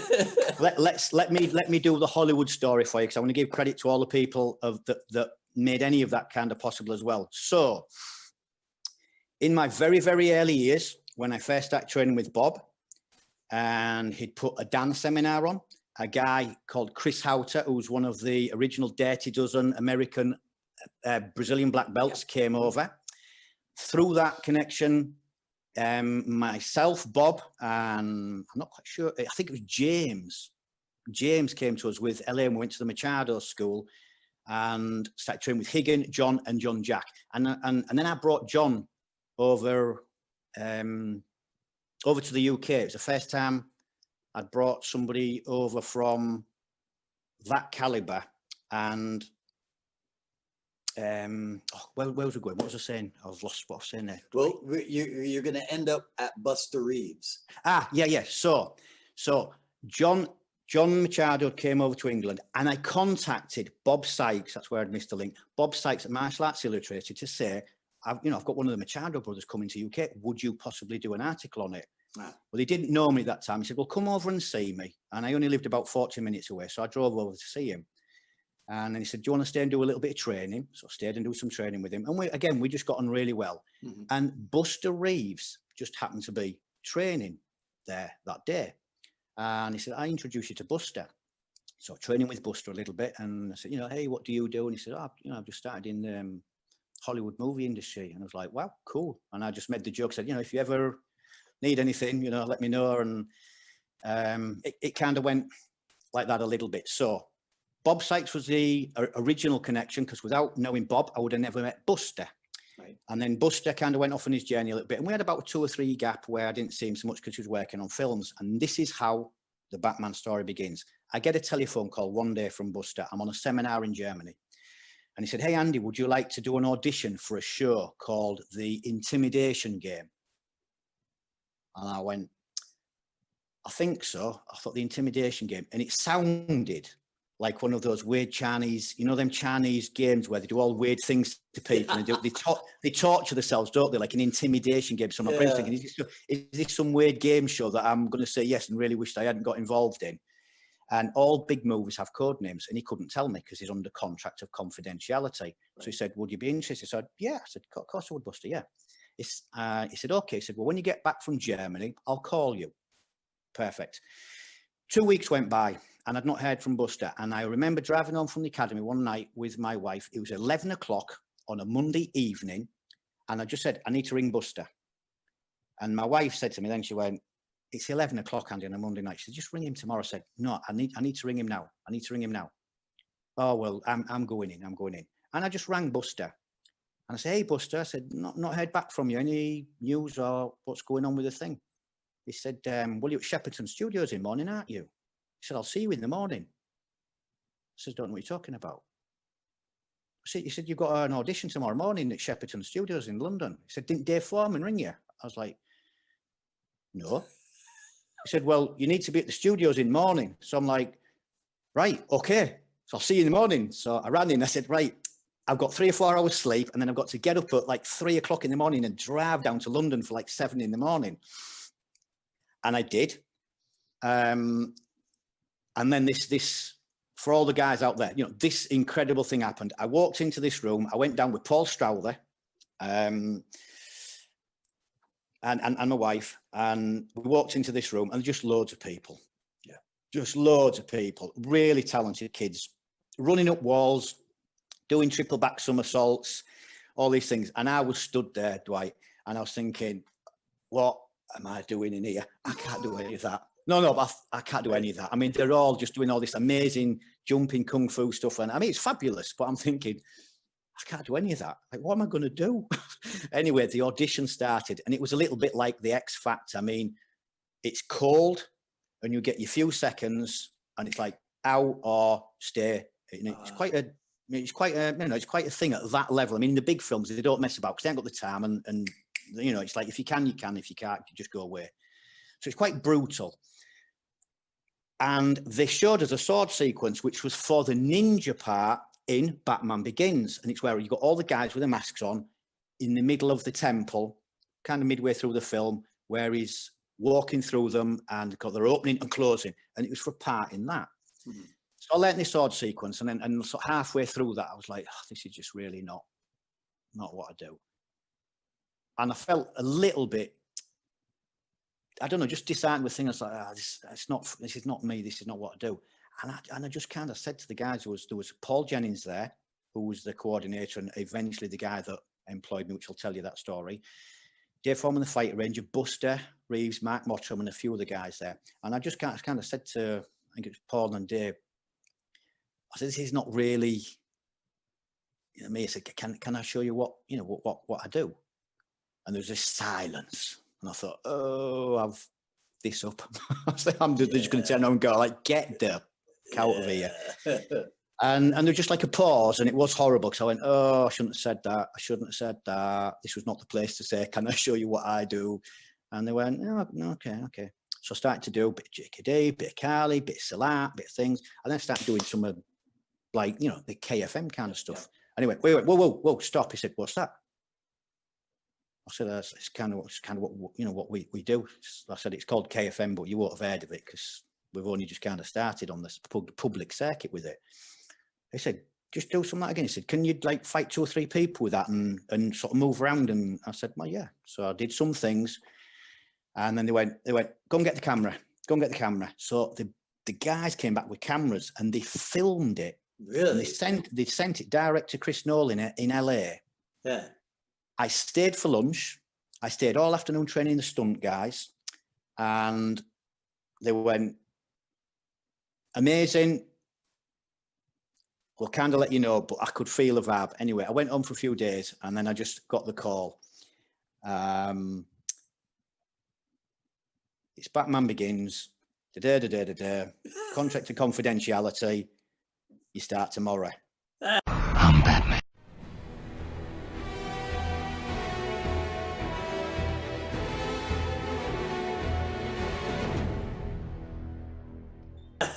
Boom! I was like, yes. Yeah. And Paul Jennings said a wonderful thing to me. He said, you know, I've been in this industry a long, long time. And he said, I've seen everybody. He said, I've seen everything. Everybody in martial arts is trying to get into, especially the A-list Hollywood, like the top. Yes, yeah. The B films and lower end films, they're amazing and you can get in, but the top end is really, really hard to get in. Super hard to get in. And he said, I've seen everything. But he said, it takes a lot to impress me, and it takes even more for me to employ you. And you're employed. I was like, wow, that's kind of pretty cool. Very cool. And that is how Batman started. So it started through Bob Sykes at Martial Arts Illustrated. Buster Rees was a student of Bob Sykes. A telephone call from Buster. A weird vibration from me one Monday night at 11 o'clock in the evening. If I'd have not made that call, I would never have done Batman Begins, and we would never entered Hollywood. Right. It just came from a one telephone call, and that spiraled in, because when we were on set, within the first few days, Paul Jennings gave us the script for one of the first fights. He said, okay, guys, you go, that mean Husto, he said, you go off and do that. And we went down to one of the training rooms. We did the fight and we kind of brought it back, and we were sat outside Paul's office, and they could see him just looking out, and he was busy. And then he said, like, can I help you guys? I said, well, we've done the thing. And he said, well, what do you mean you've done the thing? I said, well, we've done the fight. Like, you've done the fight already? I said, yeah. I said, have a look then. So we just showed him. He went, you've just done that just now? I said, yeah. You know, a bit of this now. So it's not, you know. So he said, well, he said, look, if you can do these, he said, there's the other things. He said, if you can do them and get on with it, and I trust you to, you know, I trust you to do the thing, just do your thing. And we just clicked with Paul, and it was like, do that. We used to do that, film it, bring it back. He'd look at it, go, that's great. It would go off to Chris Nolan. We'd have meetings. He would maybe try and change a little thing. Right. We would sit and talk between this is where it gets quite, I mean, if you're working on the set, it's really cool, because I finished up with a position that's called a fight consultant. Now, in the top end industry, you've got coordinators, stunt coordinators, mm-hmm. fight arrangers, mm-hmm. and then you have like kind of consultants. So a fight arranger communicates between like the coordinators and the director, and he's kind of the one that gets the messages in the middle and has to organize things. Mm-hmm. and obviously will quite often build a choreography. And as a consultant, you get to project all the ideas and obviously construct the choreography and work with it. So it's a really, really nice position to have, because you have quite a loud voice in it, right. and you can get involved in everything. And then when it gets to the nitty gritty, you can just kind of step aside and let the directors and all the cogs and the wheels do what it needs to do. So that was the role in there. And then the consequential films that followed after that, I didn't need to audition for any anymore. Because that's a nice feeling. No, because we've done such nice work on it. Right. And then I would just get a call, you know, could you fit this in? And obviously it's like, oh, let me see. Yeah. Yeah, okay. Funny story about that kind of concept. For the Jack Reacher film, I was on holiday down on the coast of Spain with my family, and it was a Tuesday afternoon, and we actually had friends from Italy here as well. And my telephone rang, I picked it up and he was like, Gail Kirsty. She said, Kirsty from blah, blah. Could you come to LA on Friday? Because Tom wants to see you. Tom Cruise wants to see you and meet with you and talk about this next film for Jack Reacher. So I went, who is it? I said, who is it? I'm thinking, somebody, you know, I said, who is it? She said, Kirsty from Paramount, blah, blah, blah. So she said, Paul Jennings. And I went, oh, I said, oh. So then I realised it's real. Because I honestly thought it was somebody winding me up.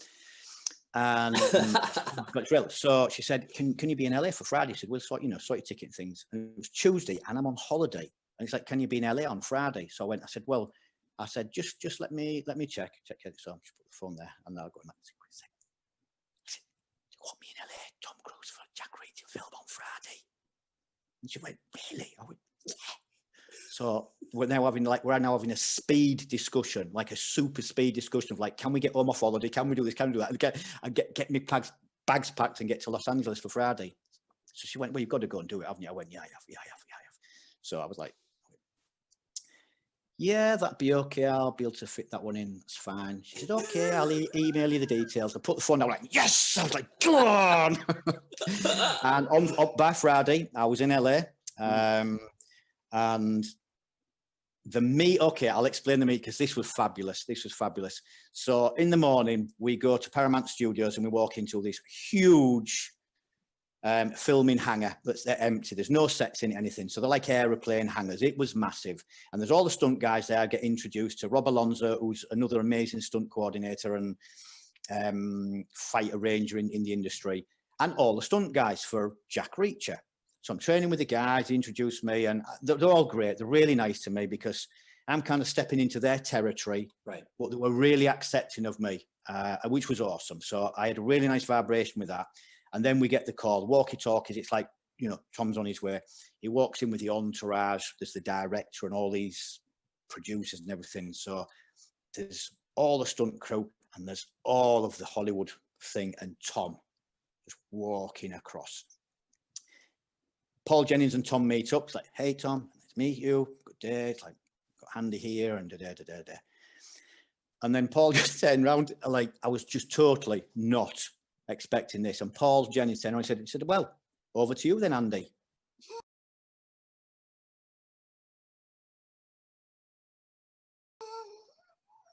But it was like, boom. I mean, I was just expecting to be stood in the background. Honestly, I was just thinking, you know, they're all meeting, it's protocol, you know, and I just, you know, shut up and stand there. He said, well, over to you then, Andy. And in my brain, all I was thinking in my brain is like, don't this up, don't this up, don't this up. So I went, okay, yes. So I said, well, I'll tell you what, Tom. I said, I've got my computer in the corner. I said, if you want to go over to the computer, I put some PowerPoint together and some things in there that I think would be good for the character. I've had a quick little chat with Paul and da-da-da-da-da. So I'd like to do that. He said, okay. So everybody just followed me. I'm thinking, this is buying me some time now. Right. This is buying me some time. I'm walking and I'm thinking. It's like I have to do this, you know, off the cuff presentation to Tom Cruise.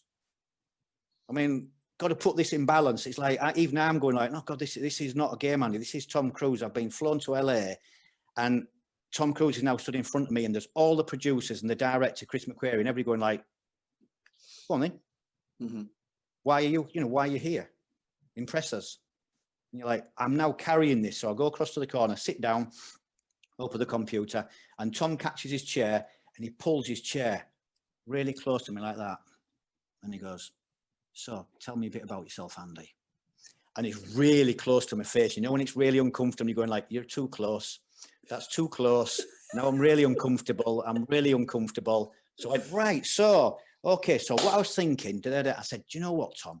I said, rather than me sat just talking to you and talking about things, I said, I would love to do a participating presentation where I talk about a thing and then we show it and we try and work it with the guys so you get a real feel and a real vibration for the work. And he went, I like the sound of that. He said, yeah. He said, so I said, okay, well, I've got this part here. Look, I said, my first initial idea was, because it was that 5-man fight was the first thing I was presented with.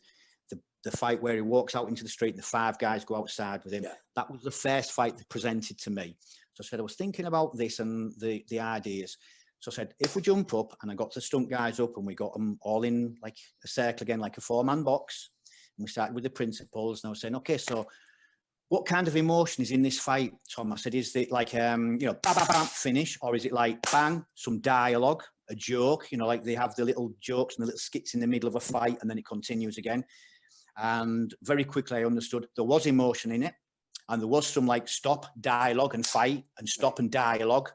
So that changes the whole vibration as the person that's trying to create the fight. Because obviously you now have to present not just a technique, you've got to present an overall picture and view with the emotion and then the physical techniques with it. But like now, not in 2 weeks, now, on the spot, while everybody's watching you. It's like, whew. So I started walking through, and he went, "It's fabulous, this, Andy." He said, "I get it." He said, I really get this." He said, "This is fabulous. It's fabulous." So I did the presentation, finished the presentation. Everybody was really happy. I'm like, whew. I'm just kind of coming down. Chris McQuarrie, the director, he came up to me, where he just went, he said, "Andy," he said, "that was a fabulous presentation." He said, "Well done." I said, "Well done, Andy." He said, "Really good." I went, "Oh, well, thanks. Again, which was a little bit like my first day at Shepperton Studio, everybody kind of said to Tom, said, "What would you like to do now?" He said, I want to stop and do a bit more training. It's like, okay, if Tom wants to train, we all stop and train. So we trained for quite a few hours on this one. And at the end of that training session, he came and sat next to me. He said, "You know what, Andy?" And this is for me. This is just a personal thing for me. It doesn't matter for anybody out there. This is for me. I'll carry this in my heart forever. And he said to me, he said, "You know what, Andy?" He said, "This is absolutely fabulous." He said, "I would love to study this for 6 months." He said, "It's never going to happen because of my life." But I said, "I would love to study this." He said, "I just love what you're doing and the way you think." And in the next days from that, he did what Tom Cruise does, because he is amazing. Love him or hate him, at work, he's amazing. Right. He's amazing.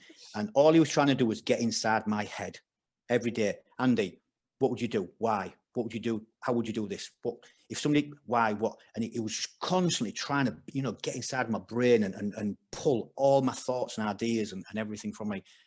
And it was fabulous. I was like, wow, God. And he was asking like super awesome, intelligent questions. Well, not stupid questions. I mean, really intelligent questions, which made the job for me like really easy, because it was like speaking to a martial artist that's really interested and curious in what you're doing. So when we're speaking, he's like, "Okay, right. So this thing," I was like, yeah. And the value and respect that I got from him was phenomenal. I mean, I don't know what he's like in other aspects of his life, because people ask, what I said, I don't know. But I said at work, he's spectacular. And to see him on set when they go 3, 2, 1, action, and it just Tom Cruise, and you go, wow. Yeah. Just wow. Cool. And then it's like, was Christian Bale similar in like ethic? Absolutely. So I'll take you to the first meeting with Christian Bale as well. So this time it's me and Husto in one of the training rooms at Shepperton Studios, and we get our first meeting with the new Batman, Christian Bale. Christian Bale, blah, blah, okay, yeah. So again, same kind of scenario. We're in the room, walkie-talkies, they're coming down. So Christian Bale comes in, sits down next to us, and we kind of have to do a presentation again. So I started off saying, "Okay, hey Christian." So it's like, "I'm Andy, this is Husto, and we've been brought in to present this new kind of fighting style, because Chris Nolan wanted something different. I think everybody knows the story, but he wanted something different than just wire work and kung fu and Thai boxing. He just wanted something different."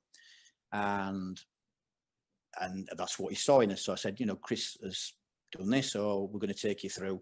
And I remember said he was just showing 1 or 2 things as well, and he touched him, and I was going, I said, "Don't hit him, don't hit him." You can't hit the actors like we do with the training guys. I said, "Don't touch him." I said, "Don't touch him, stop, don't hit him." So I managed to calm him down as well from not hitting him, but he really got into it. So we started like doing a little bit of the, like ragging around a little bit, and, getting hit and like punching somebody. But as you punch this guy, hitting the other guy, moving back around and working on the side. Because again, Chris Nolan, wanted multiple attackers in the fight, but not one and then the other and then another. He kind of wanted a little bit more of that chaotic feel. Yeah. So Christian, again, because of his character, very quickly could see the way that you would hit somebody, but move to somebody over there and actually hit him at the same time. So you go like one Mm-hmm. and like spike with the elbow Mm-hmm. and hit the guy in the front. And he was like, oh, wow, that's cool. So we started trading that. Within the first day, he was like, tomorrow morning, guys, 6 o'clock. It's like, yeah, okay. And he trained, eh? Yeah. He trained. No, he Yeah. trained. And he really liked it. There's one of the things on, I think the DVD, the part 2 in the Batman Begins edition, and he's talking quite a bit about, like, you know, me and Usto and how we used to train, and because we used to train in the clubs and the nightclubs, we used to train in the nightclubs. Mm-hmm. To train in the environments, but he talked about that, and you know, I mean, he did a real nice like profile presentation of us, the way we trained him. But Christian Bale was cool.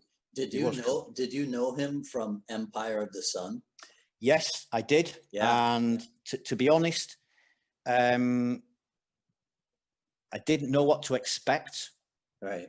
When he walked in the room for this role as Batman, because previously he'd just done that. I think it was Mechanic, when he'd lost all that weight, and he was like, so it's like we didn't know what we were going to see. We just knew this guy. That the last time I saw him, he looked like that, and then this guy walked in, and he was like, boom. It's like, bloody hell. It didn't look like that a few months ago. Yeah. But super focused as a professional actor again, 1,000,000% in our brains all the time. How, why, what, Yeah. and our role is really nice because they listen to you. Maybe in other aspects of it, I don't know. Maybe they're a bit more like, hey, I don't know. But with us personally, in our specific role, they sit down and they listen, because we're there to teach them the thing that they want and they need. Yeah. So they sit and they listen, and it's fabulous to work, you know, at that level where the lead actors. They're like, I'm not going to say they're like little kids, but they're almost like little kids. Like, give me the information, tell me more, tell me more. Mm-hmm. It's like, wow. That's like having a super dedicated instructor that's going like, why do you do this, Andy? Tell me this, tell me that. They're the same. Hey, Andy, so have you worked with or even had conversations with Jeff Imada, Chad Stahelski, Tsuyoshi Abe, all of the Inasano stunt guys? Yeah. I know from again, way back with Bob, Damien, and Jeff, and then Chad and Dave Leach of 8711. Yeah. And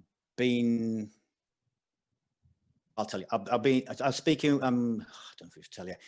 I'm speaking with somebody at the moment about another cool film. I won't say. Okay. Yeah, but it's another really cool, super cool, kind of related through that. Mm-hmm. So we'll see how that goes. Until things are signed, it's never done in the film industry, because the film industry is weird. And then obviously all this COVID thing, I don't even know when the airplanes will be flying, so I don't know. But if it comes through, it's another really cool thing.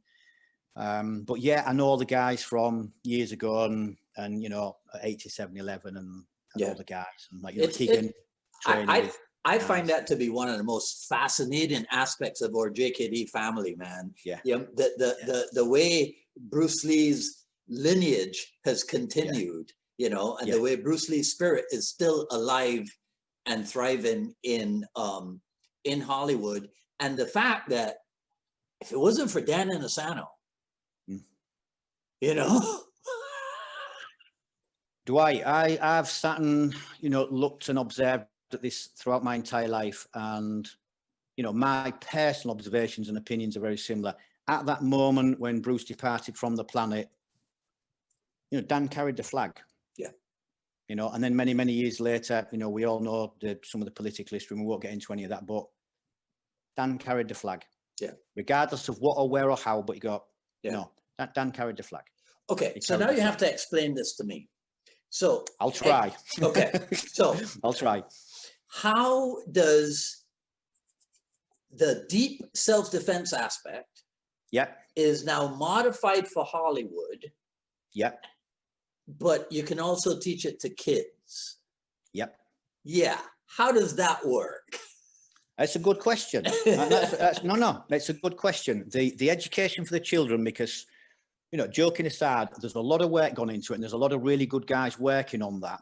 Okay. And it's the way, you know, many styles do this. We aren't the only ones to do this, but it's the way we transform the information slightly more into a game. So, for example, when we're working in the fight, we would maybe use like the box, the L shape, which is the lower part of the box, which is obviously kind of a setup to make the shape one to get the entry point to enter. With the kids, they'll play a thing and they'll just try and touch them. So it's a bit more like a game of TIG and touch and tag. Okay. But really, they're kind of doing the same thing, but they don't know. And as they arrive 12, 13, 14, what they do have is the attribute and the timing. Right. So then when they start to, like, you know, turn it into, you know, a weapon, they've already got the timing and the attributes. So the younger generations are picking this up. I mean, really good. We have some young guys in the UK at the moment. They're all between like 18 and 23, and they are like the new millennials.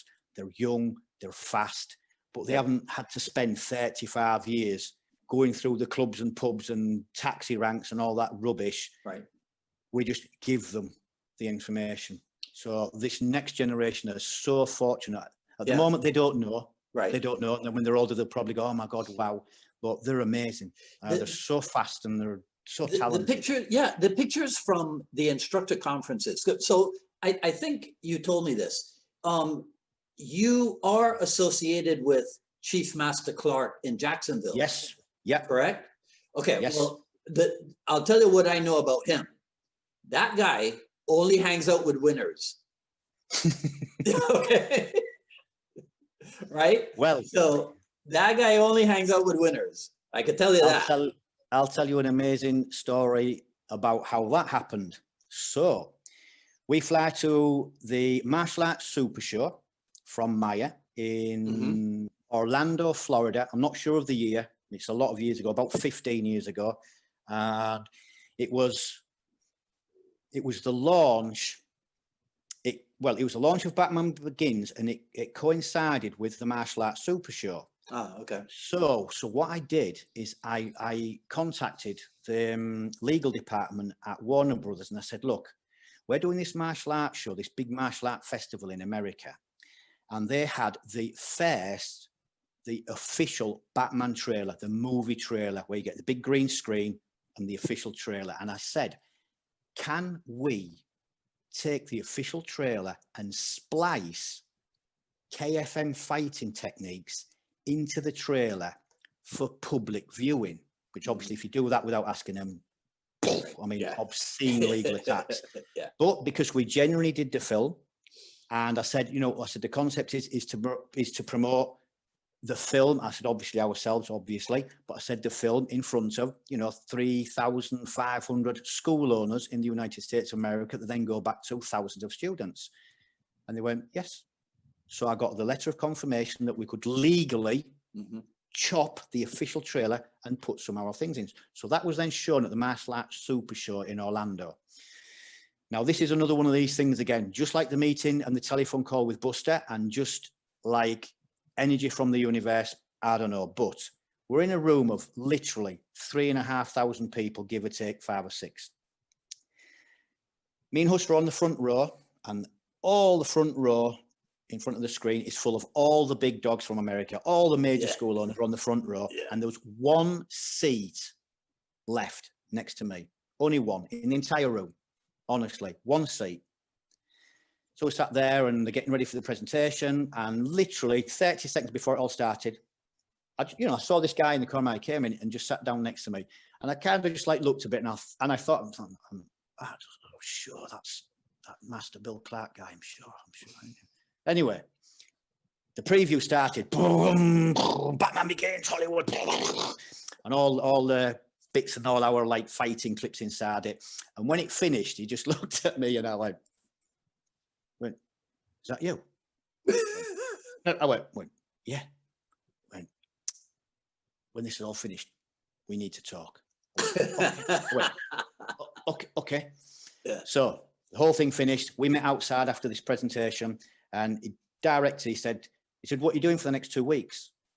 I said, well, we were going home in a couple of days. He said, could you take time out and come up to Jacksonville for a couple of weeks? He said, I'll cover your hotel and everything like that.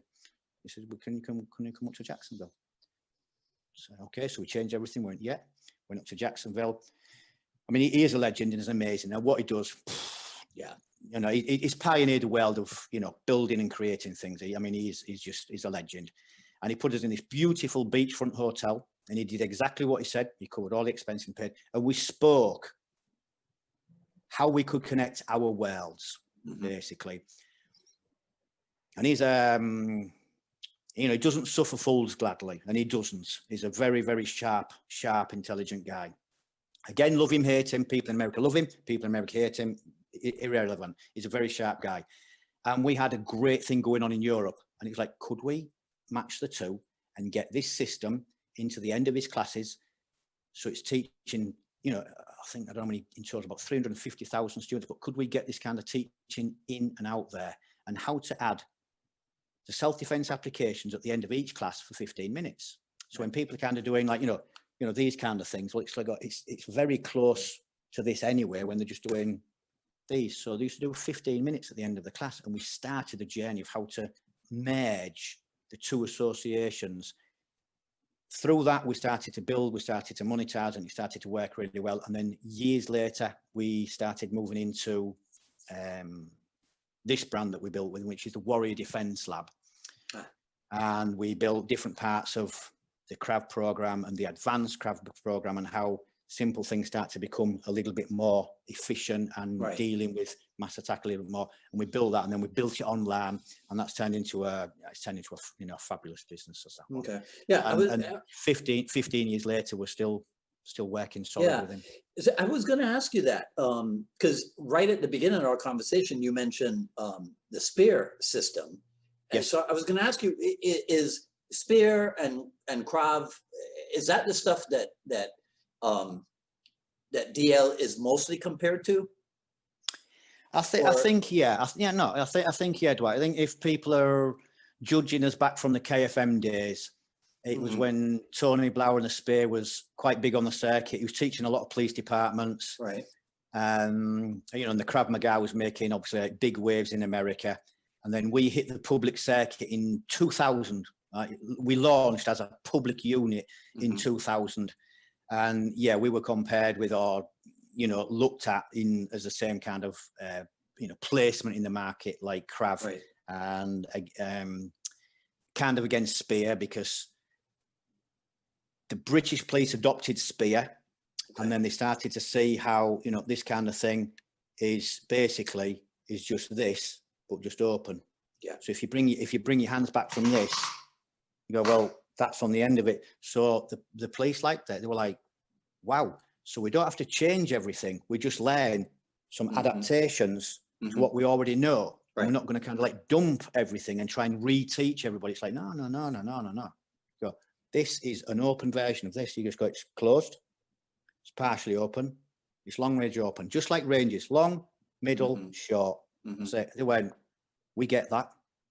So that was adopted, and people really like that. So that kind of helped us on that kind of market. But then when we hit Hollywood, KFM kind of like, you know, it rooted itself, and it was like, you know, KFM, Casey Fighting Method, and obviously Batman Begins catapulted us from 3 countries, which was Spain, England and Germany, catapulted us with the online into about, I don't know, 110 or 115 countries within 6 months. We just went around the world. It was phenomenal. It was that big. If I'm being honest, we couldn't cope with it at that time. It was that big. We couldn't feed the monster because the world was screaming at us. Right. We could have been more ready. Yeah. So we had the good end of a problem, which was that many people screaming at us. We kind of nearly couldn't feed it. In the end we did, but in the beginning it was like, oh my God, we've gone from 3 countries to 110 overnight. Yeah. Overnight, literally, after Batman Begins. I mean, we just, the emails and the website went mental, absolutely mental, phenomenal. I mean, just, I can imagine. No. I mean, Dwight, you know, I'm a normal kid from an old fishing town in Yorkshire, in England, with, you know, with a dream. You know, I was always dreaming of something, and, you know, and then, you know, this takes us back always to the same route again. You know, Bruce Lee movies, Enter the Dragon, an advert for Bob Breen and Danny DeSanto. I went to that, and Yeah. you know, it always goes back to that. And wherever I am now, it always stems from that little trickle of the stream as it's running to this river and this ocean now. See, people don't know that that's how it's supposed to happen, because they're not taught to dream, and they're not taught to dream big, and they're not taught to stick to it, and that is what creates the opportunities. Yeah. They're not taught that. Do you know, it's really sad, Dwight. It's true on that one. And again, at this stage and age in my life, because I'm on my way to 56 now. 56. I really want to try and project that message across to try and break them boundaries. It's like, guys, please stop looking at our industry like it's exploiting people. When you go to a school, if a school is earning money, you know, people don't go, oh, they're a McDojo, or they're a rip-off, or they're a con artist. Yeah. No, they're maybe just really professional. And just one perfect example of, you know, numbers versus, oh, you're a McDojo. Let's take the Henzo Gracie School in New York. Mm-hmm. Massively successful, big numbers, lots of money. Mm-hmm. Is Henzo McDojo? Right. I don't think so. No. I don't think so. Yeah. So can you be successful and still be great quality? Absolutely. Mm-hmm. But this is when the jealousy comes back in again and think, and I would love to try and help with these messages. I'll never do it. I mean, it's impossible to change it. But the people that touch me or touch base with me is to really try and help them. You go, guys, I went from growing up in a family with a normal mum and dad. My dad was an electrician. My mum was a housewife. Absolutely standard English family. Dad went to work, mum looked after the family in the house. My brother went into a normal job into the garage and mechanic industry, and I traveled the world. I want to go and see the world. I traveled the world. I got a ticket and I went around the world. And when I came back from that travel around 19 years old, I'd seen so many brutal things through Africa and India. I mean, brutal things. I'm not even talking about money, brutal things. And I came back home and I went, I've got a British passport. I can do anything I want, say anything I want, go anywhere I want. I want to conquer the world. I didn't even know with what at that stage, but I want to conquer the world. I want to dream. And the dream kind of started with the martial arts, and then can I teach the world, and how can I teach the world?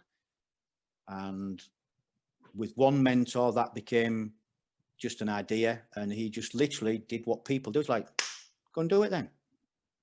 And you're like, wow, nobody's ever said that to me before. Mm-hmm. It's like, you know, they are successful. They do that. Who are they? We can be there. Yeah. You know, anybody out there can go and build a global organization. I mean, when KFM went down, which we'll talk about shortly, because people are always curious about why that went down. But, you know, we rebuilt not just a martial arts school. We rebuilt an international global brand. Right. We took KFM down as a company in the August of 2012. And I was immediately in touch with the British Franchise Association in the UK. I flew over to Scotland to see a lady over there.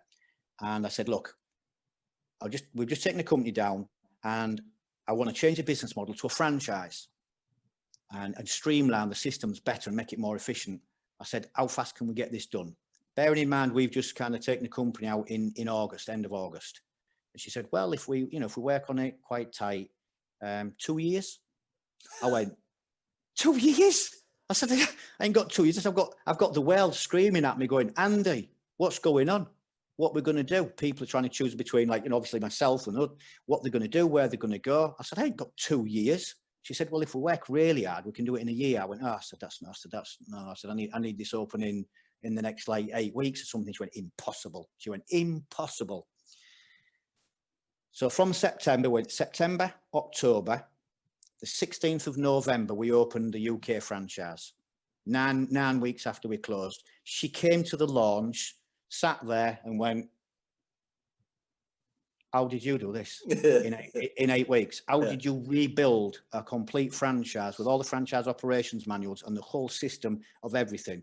The instructor process, the assistant instructor process, the grading systems, the whole system in just 8 or 9 weeks. From not being a franchisee, because we used to work off an old license model, a really old model. Right. Yeah. And we jumped into like the complete, you know, completely different level, and we built it in 9 weeks. and we launched it, and it went poof. Within two years, 24 months, we did a conference in London, which I think I sent you the documentary about that conference in London. That was a fabulous event because we had Phil Norman there. Phil had come down for that one with Jake. Bob was there. Eddie Quinn was there. Bob Sykes was there. There's lots of great people there, but I mean, it was a fabulous event. Even I look back and go, that was one of the best events, if not the best event we've ever put on. And on the night we had like the big gala thing, and we did that from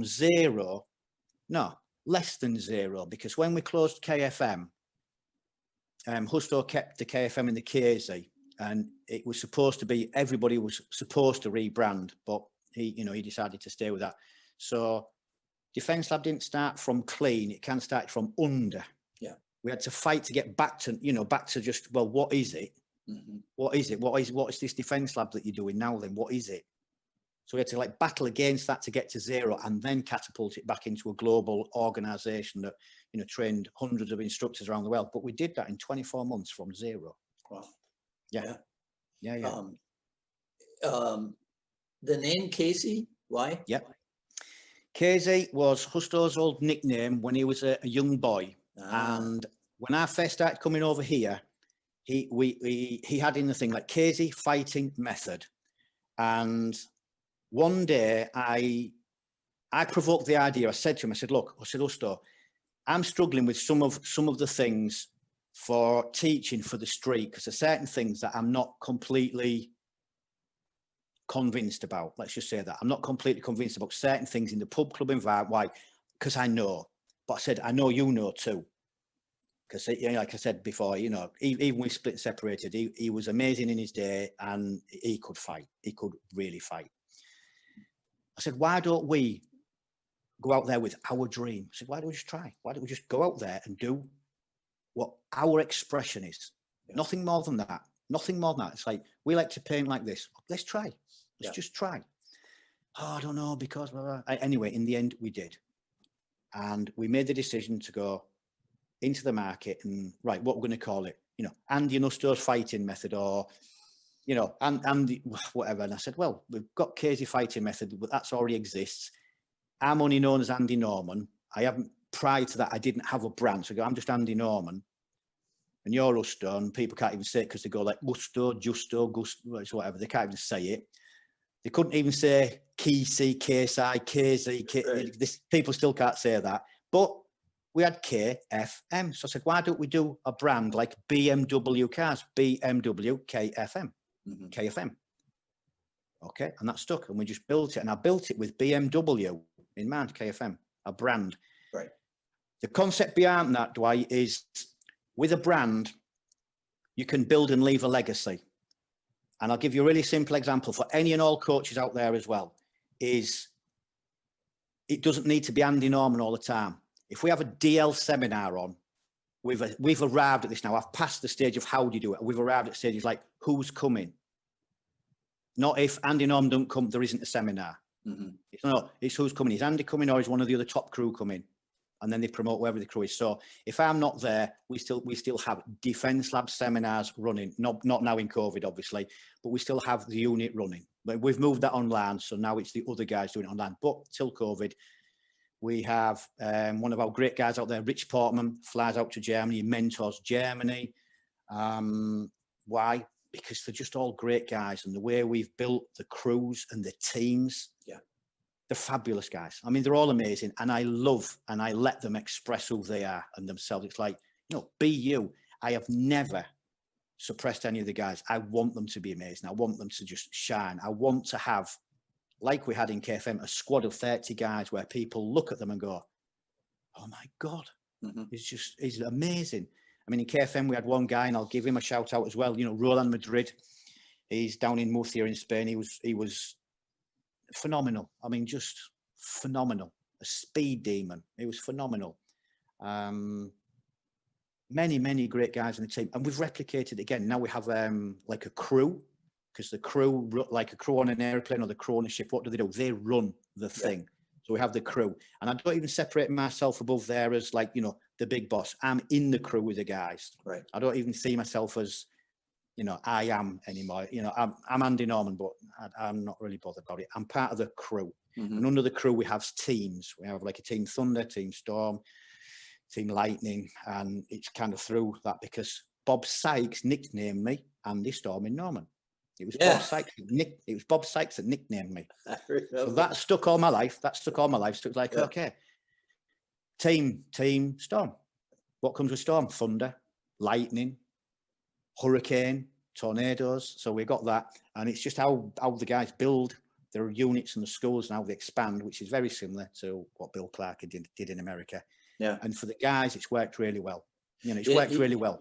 You know, I'm looking into the camera, and so I see, you know, the picture of Bruce Lee behind me. And as you were just talking about you not above the team, the crew, but part of the crew. And I'm thinking, think about Bruce Lee in the crew of Inosanto and Poteet and Bustillo and Wong. Yeah. And I'm just thinking, imagine if we had that level of organization called Jeet Kune Do.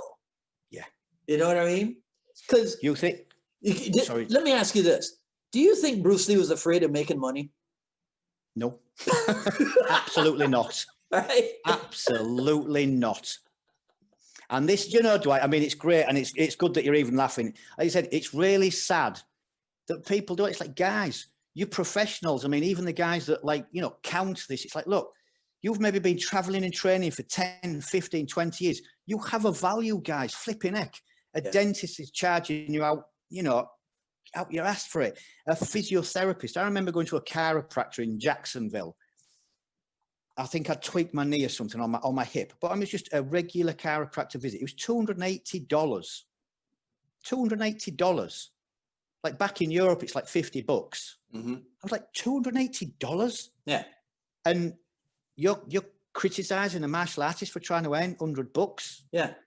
And the thing is, in the US, chiropractors are not even considered real doctors. Yeah. I mean, I paid honestly, I paid nearly $300 for that. And I mean, I was like, guys, why are you fighting? You're a professional, keep a value to it. And the people go, oh no, it's just for this, it's just for that. Well, if it is that, don't publicize anything, don't say anything, and just teach in your garage, and that's fine. Right. But don't come out and criticize people who are trying to make a living from it because they say, oh, you know, it's just about the business and the money.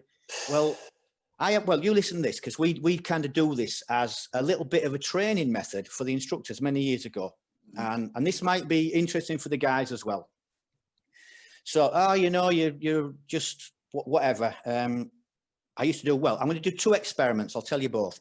So I used to put on the table at the front of all the instructors, and I would put $200 and I would put $2,000 on a table. And I just say to one of the guys, I say, would you like to come up to the table and take one of the piles of money that you think at the end of your month's teaching and your training that you think you're worth? You're worth $200 or you're worth $2,000? And I used to put the physical cash on the table as an example and say, okay, come up and take the one that you think is right for you, that's going to feed your family, that's going to pay, you know, what are you worth? Obviously, everyone came up and they went for the $2,000. But as they did, I went, you're just about money then. So you don't care about the martial art, you're just about the money then. Well, no, but I said, why have you gone for the money? Why didn't you take $200 if it's just for the art? So I said, you're just about money then, aren't you? Well, no, but I said, look how your brain's fighting. They said, it's obvious. Every single human would do it. The good ones take both. The good ones take both. Yeah. They go, well, I'll have the 2,200. Thank you very much. Yeah. And then we used to do the second example. We'd take instructors to the supermarket or to the coffee shop. And Greg was great doing this. Greg is my partner in crime. He's a partner with me in Defence Lab, and he's helped build Defence Lab, and he's a crucial part of Defence Lab. And Greg is an amazing life teacher. So he takes the instructors to the supermarket and gets a basket of shopping, gets to the checkout, and he gives a loaf of bread to one of the guys. Greg they stand there and kind of go, why have you given me that? Greg goes through with the shopping and he stands on the other side and he's paid. So an instructor is now left on this side of the checkout with just a loaf of bread. $1, but it's got no money because we have different currency to the UK people. So unless they change, they've got no currency. So they stood there with no money. It's like, Greg, I said, no, you see if you can ask her if you can pay for it next week, or, you know, if you can just, like, the dollar doesn't matter, or, like, you know, life's not about money. It's not, is it? It's not about money. Yeah, but what am I, and watch the stress of them, because they stood there, now they feel stupid. And the simple lesson is, go, guys, life's a business. You can't ask, can you pay for a loaf of bread next week at the supermarket? Okay. Can you pay for the petrol next week? Can you just give me this and I'll pay for it next time? Or it's only this, or it's cheeky to ask me for money for that. Or why are you charging that much money? It's a loaf of bread and it's $1, finish. And if you ain't got the money, you can't have it. Yeah, but it's only $1. It's $1. Try leaving Starbucks without paying for your coffee. You'll get a tap on the shoulder. You know, you get the chance to say, excuse me, you forgot to pay. Oh yeah, sorry. Or, well, blah, blah, blah. Then it's security. And if you're still arguing, it's the police. For a coffee? Really? Yes, guys, because life's a business.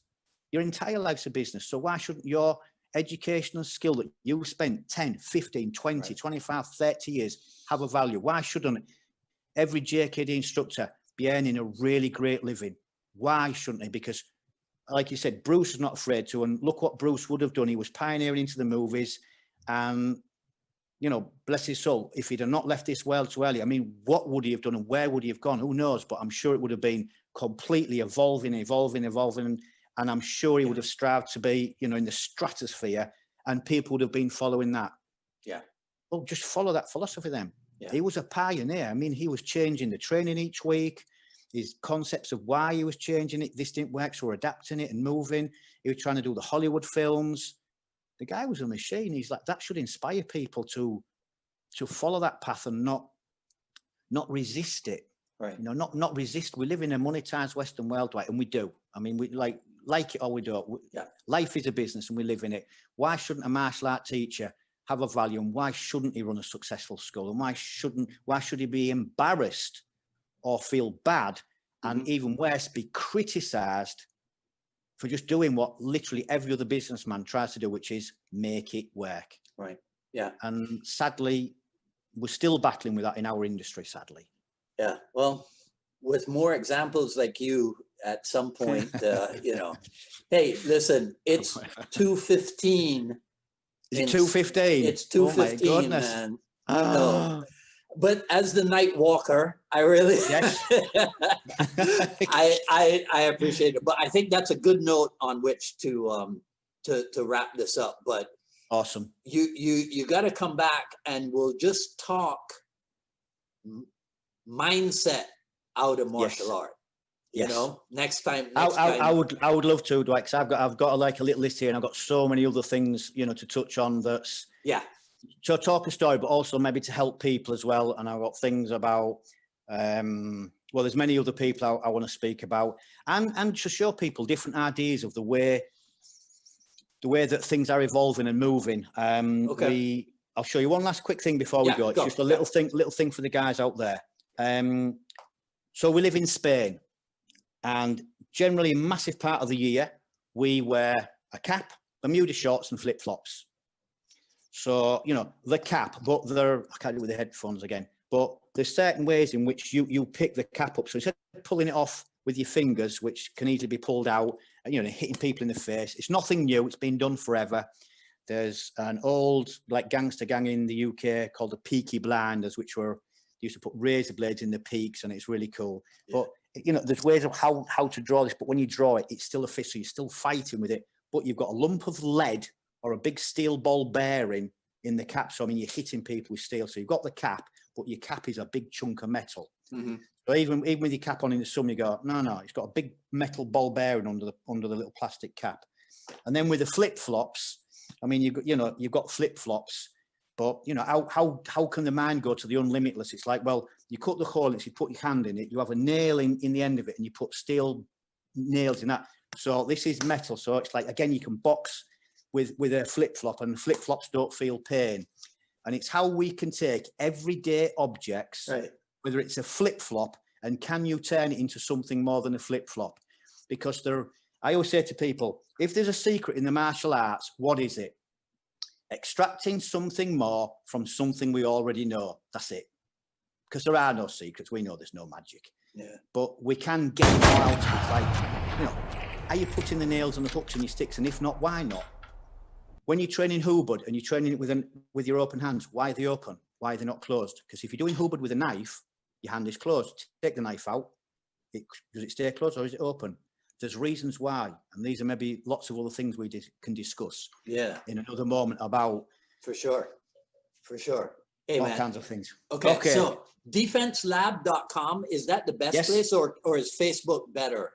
No, I think either defenselab.com is a place now because everything's on there now. We've moved and migrated everything to that one. Hey, man, this has been an immense pleasure. I'm so glad we were able to do this. It's great. I can't believe how fast the time's gone because I just, you know, I'm going to still say to all the guys that, you know, Bob and Buster and Phil and Eddie and Chris Out and John Machado and Browley Stim. I mean, there's loads of guys that we've just run out of time. Yeah. Now we'll do it again. We'll do it again, my friend. Awesome.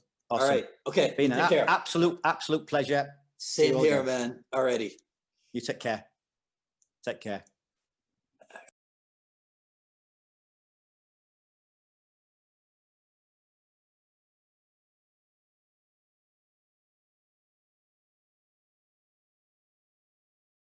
Like pumped out, we start driving the lad and catch her up. And when we arrive in this kind of land, rather than trying to get there now, I want to kill this. I want to create that. Now I can have the ribs go boom. Yeah. And once you've got the ribs out, we point with the legs and you up, continuing the land, how we're driving. So it's that kind of constant like opening or closing, running with these simple hammers. And how by having the mechanic of this line trying to attack these, the one attacking really short, yeah, and how you look how the movement in this boom, boom, and how you start creating this with the people. Okay, so in the drill, it creates a sense of panic. Yeah, so this is what we learned from the street. But you've got to create that. That's kind of when you can say, okay, boom, boom, and let you drive that. But you look how the hammer's just there, and now you open the line and catch the hammer. Re-enter with a hammer, opening, and now you start working back down to legs. And obviously, once you want to open the leg, you start where but you create this. Okay, so it's like just catching the rhythm of like 1, 2, through the middle. Okay, cross, elbow, through the middle, hook, elbow, through the middle. Okay, just got a nice fluid like boom, boom, playing with the movement. Okay.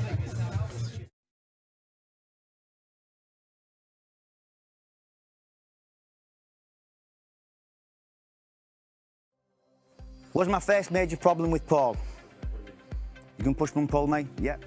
Yeah, the hand, innit? He's got a loose hand. That's why if you wrap, I mean, I know people say, oh no, hard your head, but you can touch the head and you can hit the head really easy. It's a problem. Controlling the shoulder helps, doesn't eliminate, okay? Helps, and by turning and cranking his neck a little bit, makes it a lot harder for him to start finding you. Our first shot is if I feel the arm coming up, I'm gonna smack him in the face, but I'm gonna 1, 2, 3, we hit at the same time. So you've got like this kind of motion working with it.